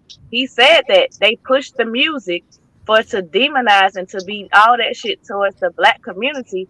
He spoke on that. He might not have been the right Mhm. messenger, but he did speak on those talking And points. everybody's been So speaking on this nobody's for not a paying long attention time. to that. This But I don't been understand going how they on. speak on it, but then they turn around and do it. Like you can't speak Right. on it and then you do it. Exactly. Been going on, I, bro. like I'm saying, he's not the right messenger, but he did bring it out to the forefront. How did he do it? But he Think brings it out to a think forefront. about He white brings it out to radio the and think about forefront. black radio. Right. White We're radio missing and black radio are two different things. we're missing a bigger picture here though. They're all doing it for money. Right. Right. No, but So somebody is getting if paid we the are most. being controlled, we're being controlled by money and our desire to want it. Yep. Period. Point blank. Period. That is what's driving it. Nothing I more, think it's on nothing something less. saying like far as the black people, how much money we spend and our money worth far as black people, it's like 1 point something $billion. No, it's So in the just think trillions. about it. If we take that money, no, it's trillion. Yeah, you're Yeah, right. it's in the trillions. So if we take that out of their pockets and put it into the black community far as supporting these black businesses, I don't give a damn how small they are or whatever, and support that, then we can do greater things. But that's the problem. You But don't we want to have do to. that shit because at the But we same have time, if to. you sell a hot dog for $3 and the white man sell it for $5, you still gonna spend $5 on the white man, but you ain't gonna do it for the black man. You gonna be like, can you But give me we a have to. discount? You know why? But we You know have why? to think micro. Because We they have to make think us micro too. because The of white man think advertising. micro. The niggas be Advertising. we think about How the do you same stuff. program somebody? You program We But thinking people your to about own the hot family advertise. dog, sometimes don't even want to support you. but we thinking about the You hot all have a dog when good the white night. man own I the bread. enjoyed you, and I'll see you all again. Deuces. Bye. Is he saying bye? Take care. Bye. Thank you for being here. Thank you. Thank you. But a lot of times that's all driven by advertisement. And you look at, we desire to want certain things and to be in a certain status and to look a And certain way. desire to be in side by side No, by our white counterparts instead of creating our own fucking Yep. lane. It's but back bigger than that because we think about it. Okay, as a slave, you're looking at this person you're working for, have this house, have these kids, have a family, have land, have money, and you see how it gives him certain powers. So we automatically equated money and all of those assets to power, and that's Yep. not what it is. I disagree because ain't none of us been a slave. Yeah, we haven't You been a missed the slave, whole but point what that I she was can trying to say make. is we She I was trying to disagree. make the point That's about how the you power see it. dynamic. That's how we see it. That's how we see it from this point of view today. But because black people was way better than we are today. We worse. We worse I today. wouldn't say that. I wouldn't say that. How? I What do wouldn't you say mean? We are. That was We are. successful. We We worse. are. Yeah, we Black are people worse. were Nah. successful. Black people had community. The reason why we don't support black people today is because the quality is poor. Back in the day, black people had high quality. Back Nowadays, in what black day? people have In low what day? quality. In what day? We What day? care. You, Going what back day to you that talking about? sister We had example community. about us. Going to that sister example about us having a business. She used the example about a hot dog stand. Niggas be worried about the hot dog stand when the white man owned the bread and the buns. That's Right. what we need to be having. We need to own the Hey, you got a resources. point on Right. that. We care about. See, I'm in the entertainment business, bro. I know so many niggas that run around and say, "Oh yeah, I own this club. I own this club." Niggas don't own nothing. Right. They lease places. Unless you own the mineral rights, and I'm not talking about just the land, the mineral rights to the land. You don't own nothing. Black people talk So about, how do I they go want to about own a owning the trucking mineral company. rights? Black people talk about, I want to own a trucking company. The white man owns the company that makes the engine. The white man owns the company that makes the nails. That's what we need to own, the resources. We need to get beyond thinking small. We thinking small. We need to own resources, but we can't own resources because we don't have the mentality to. We still worry about owning the See, hot dog. That's what we that's doing where I today. disagree with you. I We disagree with licensing you. ourselves instead of owning the resources. I agree with him, but it's about more It's than resources because we don't have that generational it's not generational wealth. We don't have the generational access to resources, right? So think about all of our richest black men. Most of them are married to white women, and when they pass away, all of Kobe Bryant, Michael Jordan, All of those riches go to him. Michael Jackson's kids are white. Muhammad Ali kids and Said we don't have access to the resources, like, but they came out with a movie. oh, did he fall off? He back. What happened? Philippines. He back. But yeah, when Okay, we now do say get it was speak access on to a those good Hold on. type of resources, like He we coming giving in and away to other out. communities. Hold on, let me bring him back up. Reggie, can you hear us? Yeah, Okay, you back. You were Okay. going in and out. I said in American Gangster, he went over there and got cocaine from the Philippines that white folks, the Italians, couldn't do. The modern day black person, we have a cannot mentality. I can agree.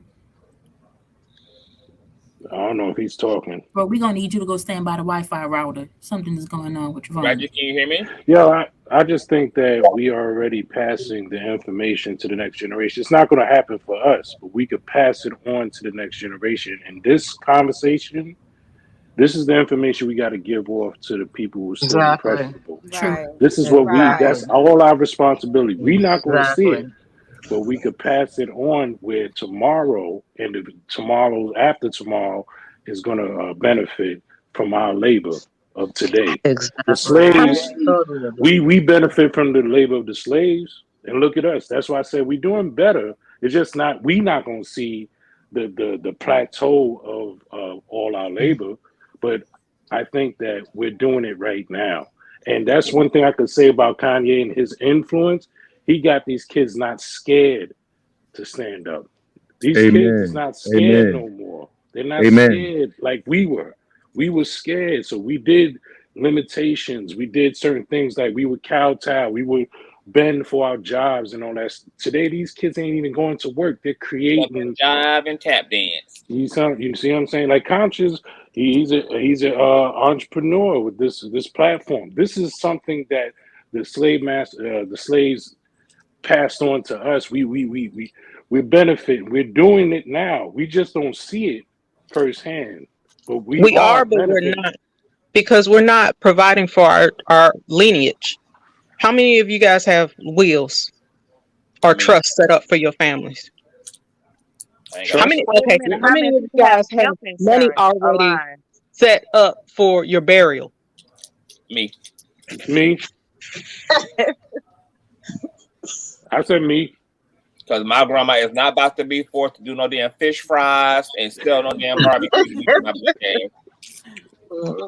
But as us as a collective, we don't do that. Look at all these people that's supposed to be famous, and they died. Don't have, and now you got people begging for money to bury them. That's a responsibility, because some people are very aware of what they need to do. We have these conversations all the time with me and my Yes family. and no. You Yes tell and them, and no. then they don't, some of them don't, some don't It's have the not. money, yes, but some people do have the money, but they still say, when you tell them do this, do that, they're like, nah. You know So I what? don't think We can't say they don't have the money, because as a family, we have the money. You I have to just said start that thinking the about people that. who do have it, but they refuse. Even when you tell them, listen, set up, do this. Or my mother told the lady, set something up for your daughter, do this. She got angry with my mom. But guess what? Who's suffering today? So some people, you tell them, but because they're so tantalized, they want to floss, they don't do that. But I think some people are doing it and some are not.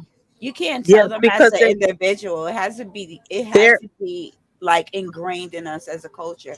Like exactly. everybody has to be doing it. It has to be something that's learned. It has to be something that's passed down from generation to generation. But it's sad Exactly. that it got to be Because popular to a certain extent for you to do that instead of it it's being like logical or normal to where, that's what you're supposed to do.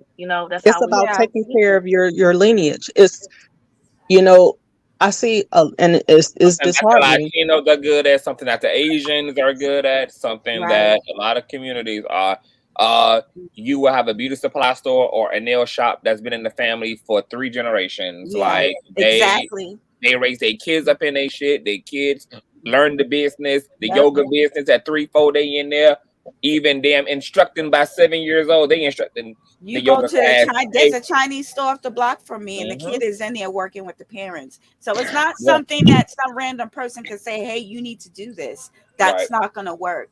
It has to be like a community type of thing. And once again, that goes back to us building our community at the end of the day.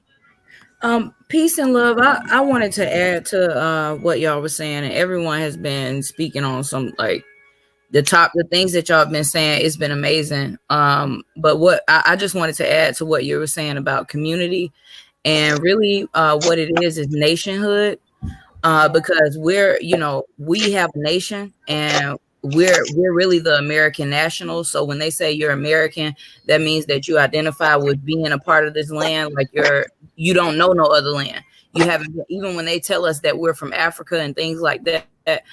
I mean, that I'm not saying that there aren't people over here from Africa, but the truth of the matter is, if we were to drop off people who identify as African American, if we were to drop them off in Africa right now, they wouldn't know a soul.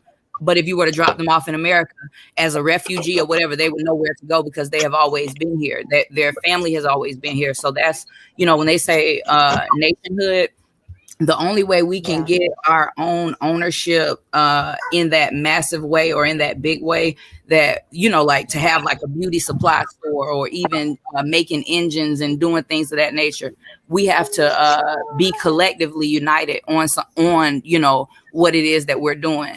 Hold on one second, this is my son. 1 second. Hey son.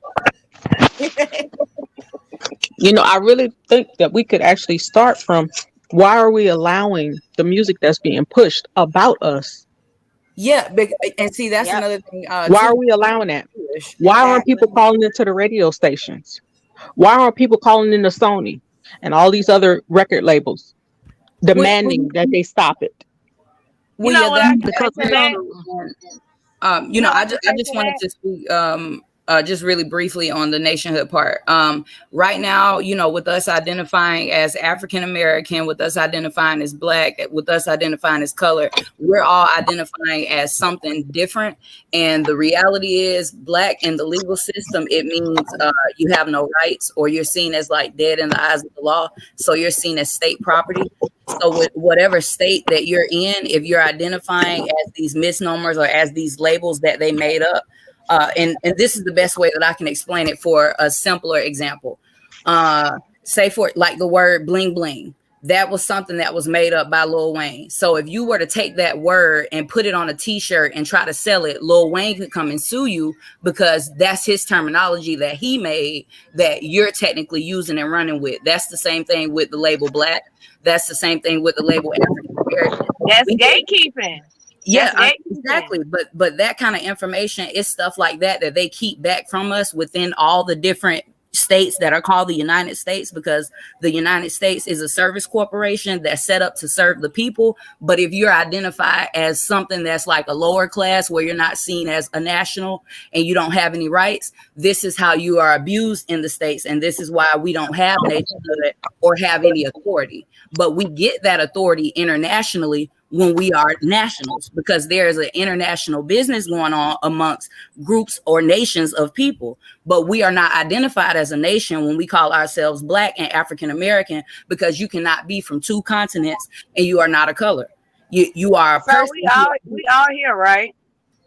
Yeah, we like 800 or 900 people in the chats. Everybody put $1 up to the Cash App to Consciouztv. It's $800, right? That $800 can go towards the cause of what we're trying to do. We don't even ever do shit like that.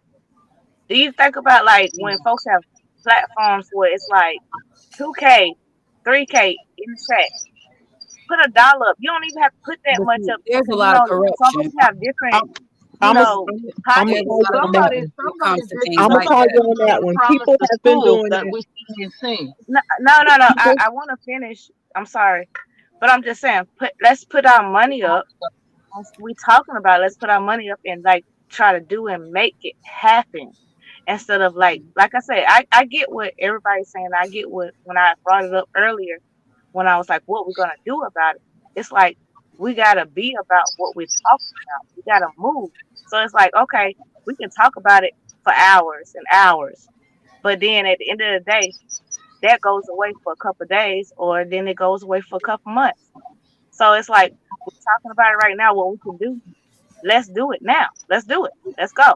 Let's have a conversation. Also, like, Yes, ma'am. come up with a context, Rules the come nation. up with a plan.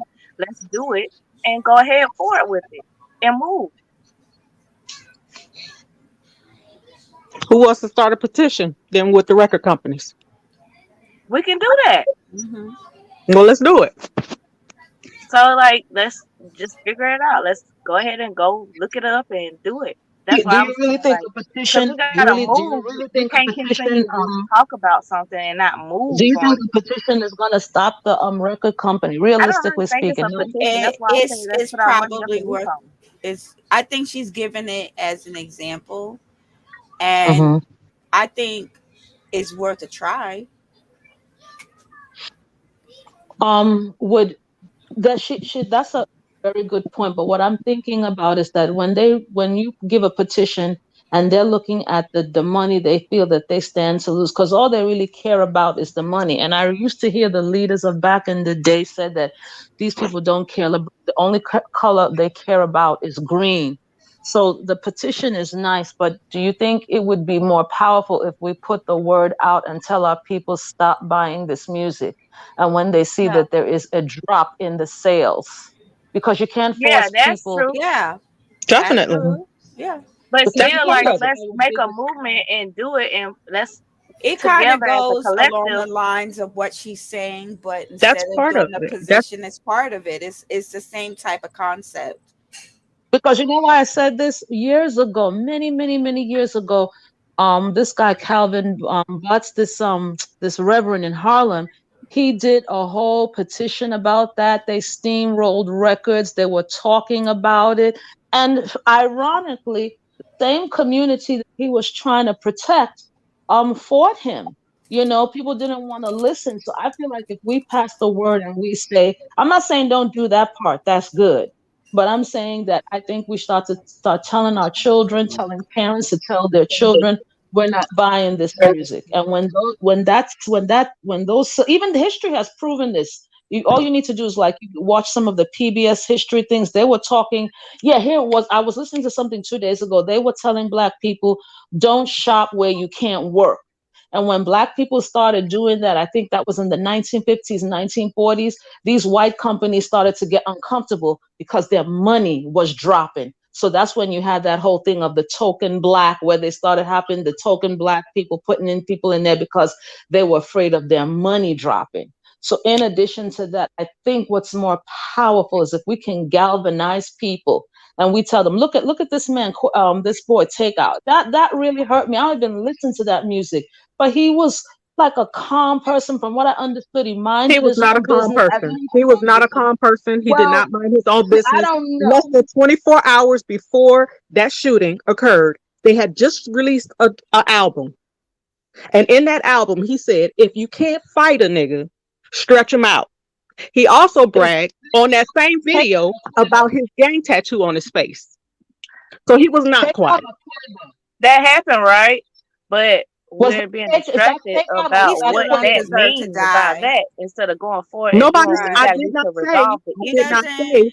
he deserved to die. At no point in time did I say those words. No, but But it's what I'm saying is implied. he When you was say not stuff quiet. like that, it's He was, implied. It's it's implied. not implied. I'm very direct and I can say exactly what I mean. Yeah. You don't have to add nothing to it or take nothing away from it. It's exactly what it is. But when you say it and people hear it, it's implied that That's, he deserved to die. well, if they implying So incorrect things just know without that hearing, what you're saying, just know that what you're saying, you mean one thing and we're hearing something else. Just know and that. I'm being very clear, at no point in time did I say he deserved to be killed. And I agree with But you. see, But that's the what I am thing. It's But about saying, the it implies reputation, what the I something am perception of else. what saying, somebody perceives of less what you're than saying. 24 hours Right. Thank you. prior It was to his implied. shooting, he condoned the same behavior and mannerisms in which his life was taken.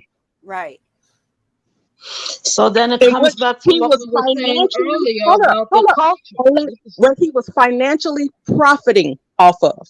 This is the same guy that you claim was saying, on Drink Champs about the music industry and how he knew, they promote this, they put money behind it, but yet he was doing the same thing. So it's not lost on me. He knew what he was doing and what he was promoting. So that comes back to what So it's Francis not was entitled. saying at the He's beginning of this entitled. She is conversation entitled. when he was talking about culture. It comes back to the. See, I didn't know Right. all of this, but it comes back to what Conscious was saying about culture. Are we're putting out the poison, and then when the poison kills us, then we Right. cry. But coming back Right. to what I'm saying, because we're doing the work right now, we're not going to see it overnight, but we're doing the work right now. And I'm saying to anyone hearing my voice, and we are sick and tired of the poison and the damage, people, Yeah. please I stop the agree. buying. The same thing comes with the hair and nails. There is a group of people that come into our communities. They are making billions and dollars off of us on hair, their dirty food and nails. Why are not Black women? Can you imagine all that money if Black women owned those shops in those neighborhoods? No Black person would be unemployed. So the same way that we can't go into their communities and buy anything, we should boycott them. But Let's that's start what I buying was our saying. own. Like right now, it's like 800 people right now. If you put $1 up, that's $800 to And can we support shout out to the cause. Jacqueline? And can we shout out to Jacqueline who put up her $1 and said, "Let's go." Exactly. You know what I'm saying? Like, let's go. Let's do Right. it. Like, I'm tired of talking about. I'm not But trying to what be would we? funny. Hold I'm on, not wait. trying to. But what would we do with the 800? Exactly. Exactly. We'll take the 800. We'll take the 800 and implement it in the cause of what we're trying to do to build our Blackness and our Black companies up to support what we're trying to do in our cause. That's what we're trying to do. We're not Okay, just like, but where's okay, the it's money going? $800 and then rah rah rah. It's just Where's the money going? Give me huh? an exact layout of where the money is going to be spent. Ah, damn. Because Hold on, Oh, y'all making me damn. laugh. Hold on, y'all making me laugh. All I'm trying to say, like, I'm not trying. I know how people are funny with their money. That's why I said $1. That's why I said $1. Because you can't lose $1. Let's just You give can't be lost Conscious on $1. $800. That's it. We're not going to Let's just give it I to mean, Conscious. that's not a bad Thank you. thing. Thank you, That's not Conscious, a for the bad. platform. Let's It's get not to a there. bad Let's thing. start there. I'm going to put my dollar in Conscious right Because now. to be honest, honey, all the money that y'all have been giving have been going back into it. It went into a studio. It went into No. I ain't gonna stop that. so We can do that. Still, it Sam. definitely takes money to make money and to grow businesses and powers. It's like right now, I'm trying to get to the place where I can actually hire a team, and because I need social media managers, I need I need various things, and I'm almost at a point where I can open up employment for other people, which will be super fucking dope. Because once again, business is supposed to be. But you know what? You wanna know what? Some Consciouztv. Wanna know what? I don't need you to get money to have me to support you and do my job for you, because at the end of the day, I know your cause and I know what you're doing. I do it for free. I mean, of course, but I got one question. You're not gonna be able to compete with everybody working for free. I got one question. I know, but see, that's the thing. Because see, I have a whole nother perspective of how I feel like the world should go. Because I feel like everybody have their love and likeness of something. Like, say for instance, somebody like to cook, somebody like to farm, somebody like to build. Okay, at the end of the day, if you got our own community, you got somebody like to build, somebody like to You farm. going back to the old agricultural way where everybody get in according to their trades. Exactly. and the community, and it shouldn't cost a dime, because already money don't really mean any shit. I just see it this way: if it goes to your platform and you getting us together and you getting us talking and you getting eventually talking does turn to action. You know what I'm saying? So that's how I see it. But at least somebody is trying to come up with an idea. We can knock them down, but at least they trying to come up with an idea. Like when Chocolate Earth be my idea might not be the best, but I'm just trying to figure out how we can work together. You throw, and well, that's it starts with ownership, because just like with Chocolate Earth, she talks a lot about owning property. We need to be buying up real estate. See, that $800 can go to some acres of land. Yeah, if you go And to as acres, soon you as can she put a comes up property on here, that. You can put a somebody's rental ready. property on that. Right. You can turn into an Airbnb that produces income. Like I mean, you put your money Right. in a circular format, and you produce other business that gives birth to other businesses, and as business gives birth to business, We can take that money and build a village, Conscious. you are liberating an entire people slowly but for surely, because all that business goes, especially if that business is directed toward the people, and you're doing business with a targeted demographic. So ownership, having something to fucking buy, having something to fucking sell. But I do gotta get out of here, you guys. I got to go. I want to thank you for the panel. We will continue this conversation. This was amazing. And I got one question. I love you guys. I just have Bye. bye. Good night. I just have one question. Yes. Good to see you, Conscious. Will Take care. you too, boo. Will you agree to not play any more Nicki Minaj, Megan Thee Stallion, or any other music? I will that Oh not. my God, it's so funny Yes, that you said yes. that, because I had to tell my husband the same thing. I was talking about how he listened to the male rap music, and I was like, okay, y'all talking all this rah-rah stuff about what happened with What's wrong? No, hold on. Megan Thee Listen. What they were saying about with Takeoff, what happened, right? But at the end of the day, we're still listening to this type of music that's still in your ear when you listen in your ear. But we gotta have a lot more. But we need to have a bit more of a nuanced conversation, because I personally don't find anything wrong with sexual explicitness or sexual liberation, because I understand what women are doing, and I think that full autonomy is necessary. Is this an extreme expression of that? Absolutely, but it's extreme because patriarchy is extreme. So feminism has to yield extremely to the right in order to correct the misogyny and the sexism that's extremely to the left. That's how the universe typically corrects any problem that's extreme, is that you see an extreme solution, and then over time, as that solution and that problem wrestle it out, the pendulum then rests somewhere in the middle. But that's how the universe always is. When there's an extreme problem, the solution is distributed in a like polarizing way. So when y'all are seeing the Little Kims or the Nicki Minaj's and the Megan Thee Stallions and the Lottos, and y'all are seeing just kind of like hypersexuality, that is extreme freedom, that extreme freedom that's birthed out of extreme oppression. Like, now that you I'm gonna make it my point to tell you that you absolutely have no fucking say so over my fucking body. You do not fucking own me. I fuck who I want, will I want, how I want, at the volume that I want, and I don't give a fuck about your personal opinion about that, because guess what? It's my motherfucking temple, and I will house as many niggas in it as I want to. It's an extreme to niggas having too much of a say so, to men having too much of a say so. So that's really what the extreme thought culture is. And if patriarchy is upset because they know that they are the reason why it has to be this extreme for now. They created the necessity for the extreme freedom. That's true. And you hold people down in captivity and they finally bust out of their seams, that's what they're gonna do. They're gonna go to the fucking extreme.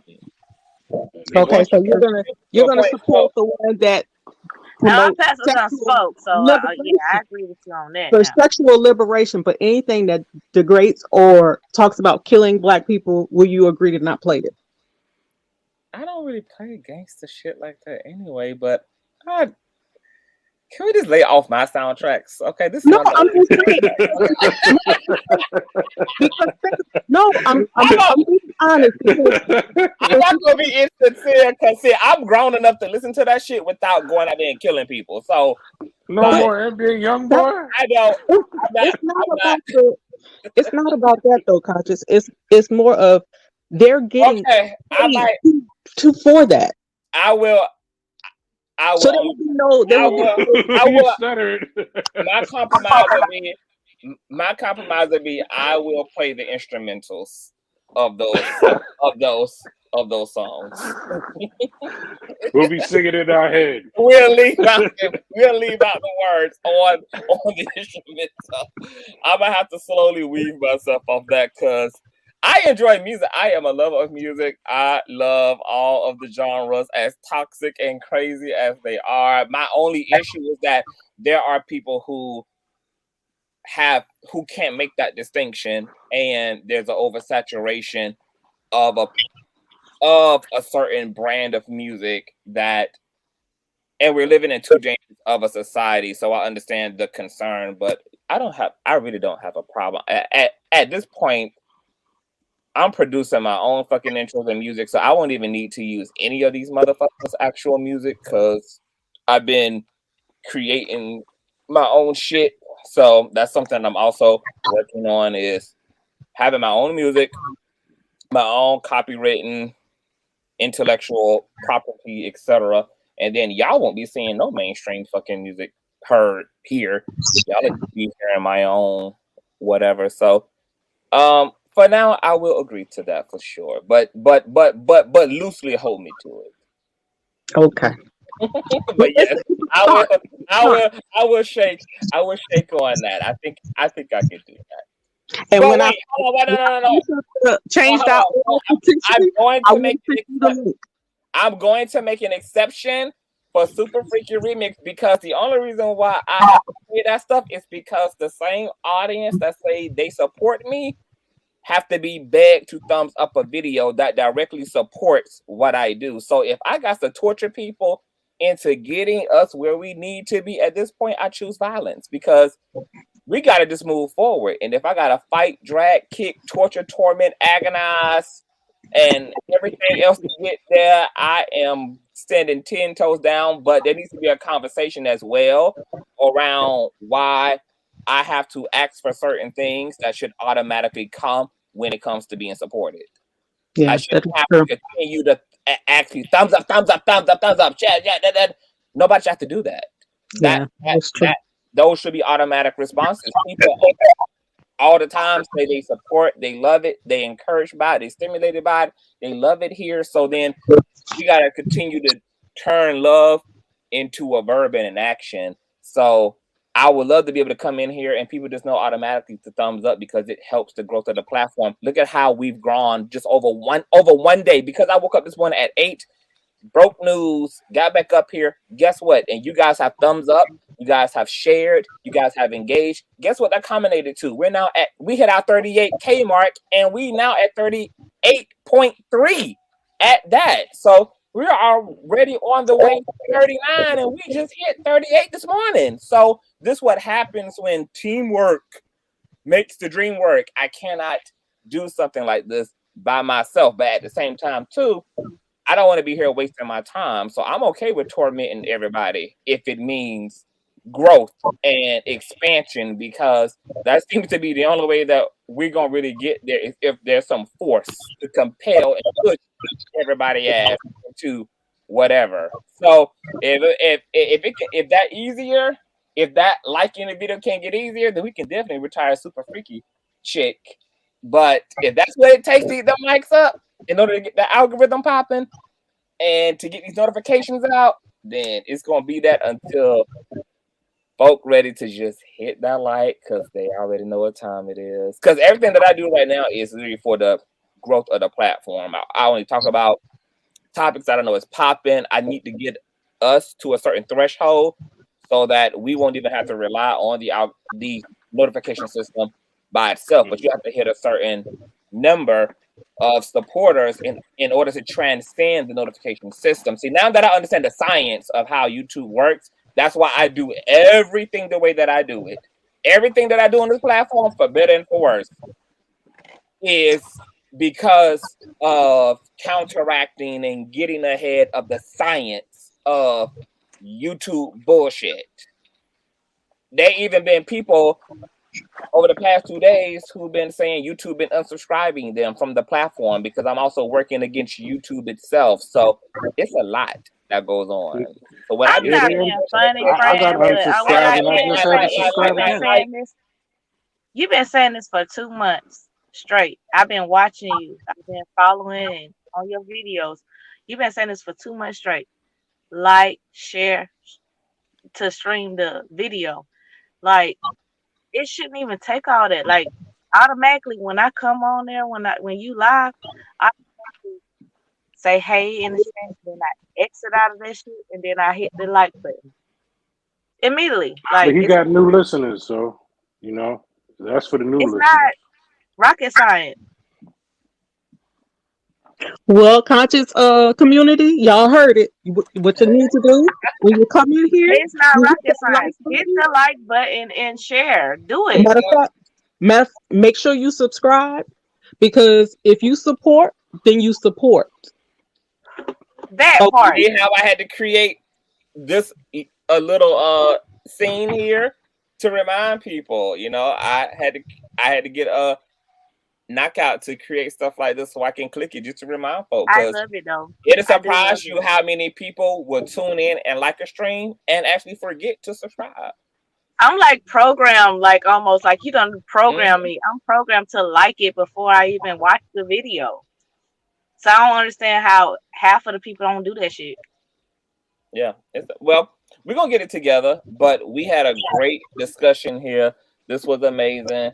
Let's continue to, build upon what we building upon. I really appreciate you guys. I'm tired. I'm hungry. I need to sleep. I need a nap. I need food. So I got to go. But we will continue this on throughout the week. I will be live in color definitely tomorrow, because we got to get into some other updates regarding some litigations. So yeah, I'll be around. But I thank y'all and love y'all. Thank you, 504 Princess, and of course my beautiful Tooties bundles, okay, with the bundles, and Quack, great addition to the platform, sir. I love also having a lot of men supporters actually engage the platform, because I do have a high volume of women supporters. So having the cis hetero male, having that perspective and engagement is really balancing as well, because it just makes sense to just have everybody at the table. So I appreciate you, Quack Quack, and I hope you continue to hit the stream, as well as all of the guys who was up here today. Amazing. And we're actually creating the community that I wanted. I wanted this space to be for everybody. I wanted men to be able to be here, women to be here, straight, gay, the whole night. Just have whoever need to be here to fucking be here. And now that everybody is jumping in and engaging, and we're having this shit, like, it's amazing. I enjoy it. It's a feeling. So thank y'all. So I'm gonna let y'all go for the evening. Thank you all for being here. Thumbs up this video, you guys, on the way out. And rest in peace to Takeoff. And we will continue to follow this story. Houston police held a press conference today. They didn't have much answers. They're asking for all of the public's involvement. They're asking for witnesses to come forward. They're asking for footage, etc. The whole nine. So they're going to need the internet to help them to break lead and to get suspects in custody. Is Quavo a part of the investigation? We don't know. Is he participating? Is he supporting? Is he I forgot the terminology I'm looking for. Is he what they call it when the suspect are they cooperating? Okay, is he cooperating? We don't know. Okay. But we'll find out all of that. And just God bless the Migos and the mom and the family. Very, very, very crazy. People, stay the hell away from ghetto shit. Okay. Stay away from low vibrational ass people. Okay. Rich or broke. Okay. Because ghetto-ness is a mentality, baby. Okay. You got some of the classiest people who don't have a lot, and some of the ratchetest of motherfuckers who have everything. So once again, it's about psychology, baby. Okay. Stay away from folk who act like they ain't got nothing to lose, even if they in fact do. Because once again, this is a psychology thing, baby. Let that mind that be in Christ also be in you. So be aware of the ghetto mind in the motherfucker. Make sure it ain't in you, okay? Because even proximity to heathenness will get you caught up, okay? This is a cautionary tale of just that. So God bless, and I will see you guys tomorrow. Have a great Tuesday night. Peace.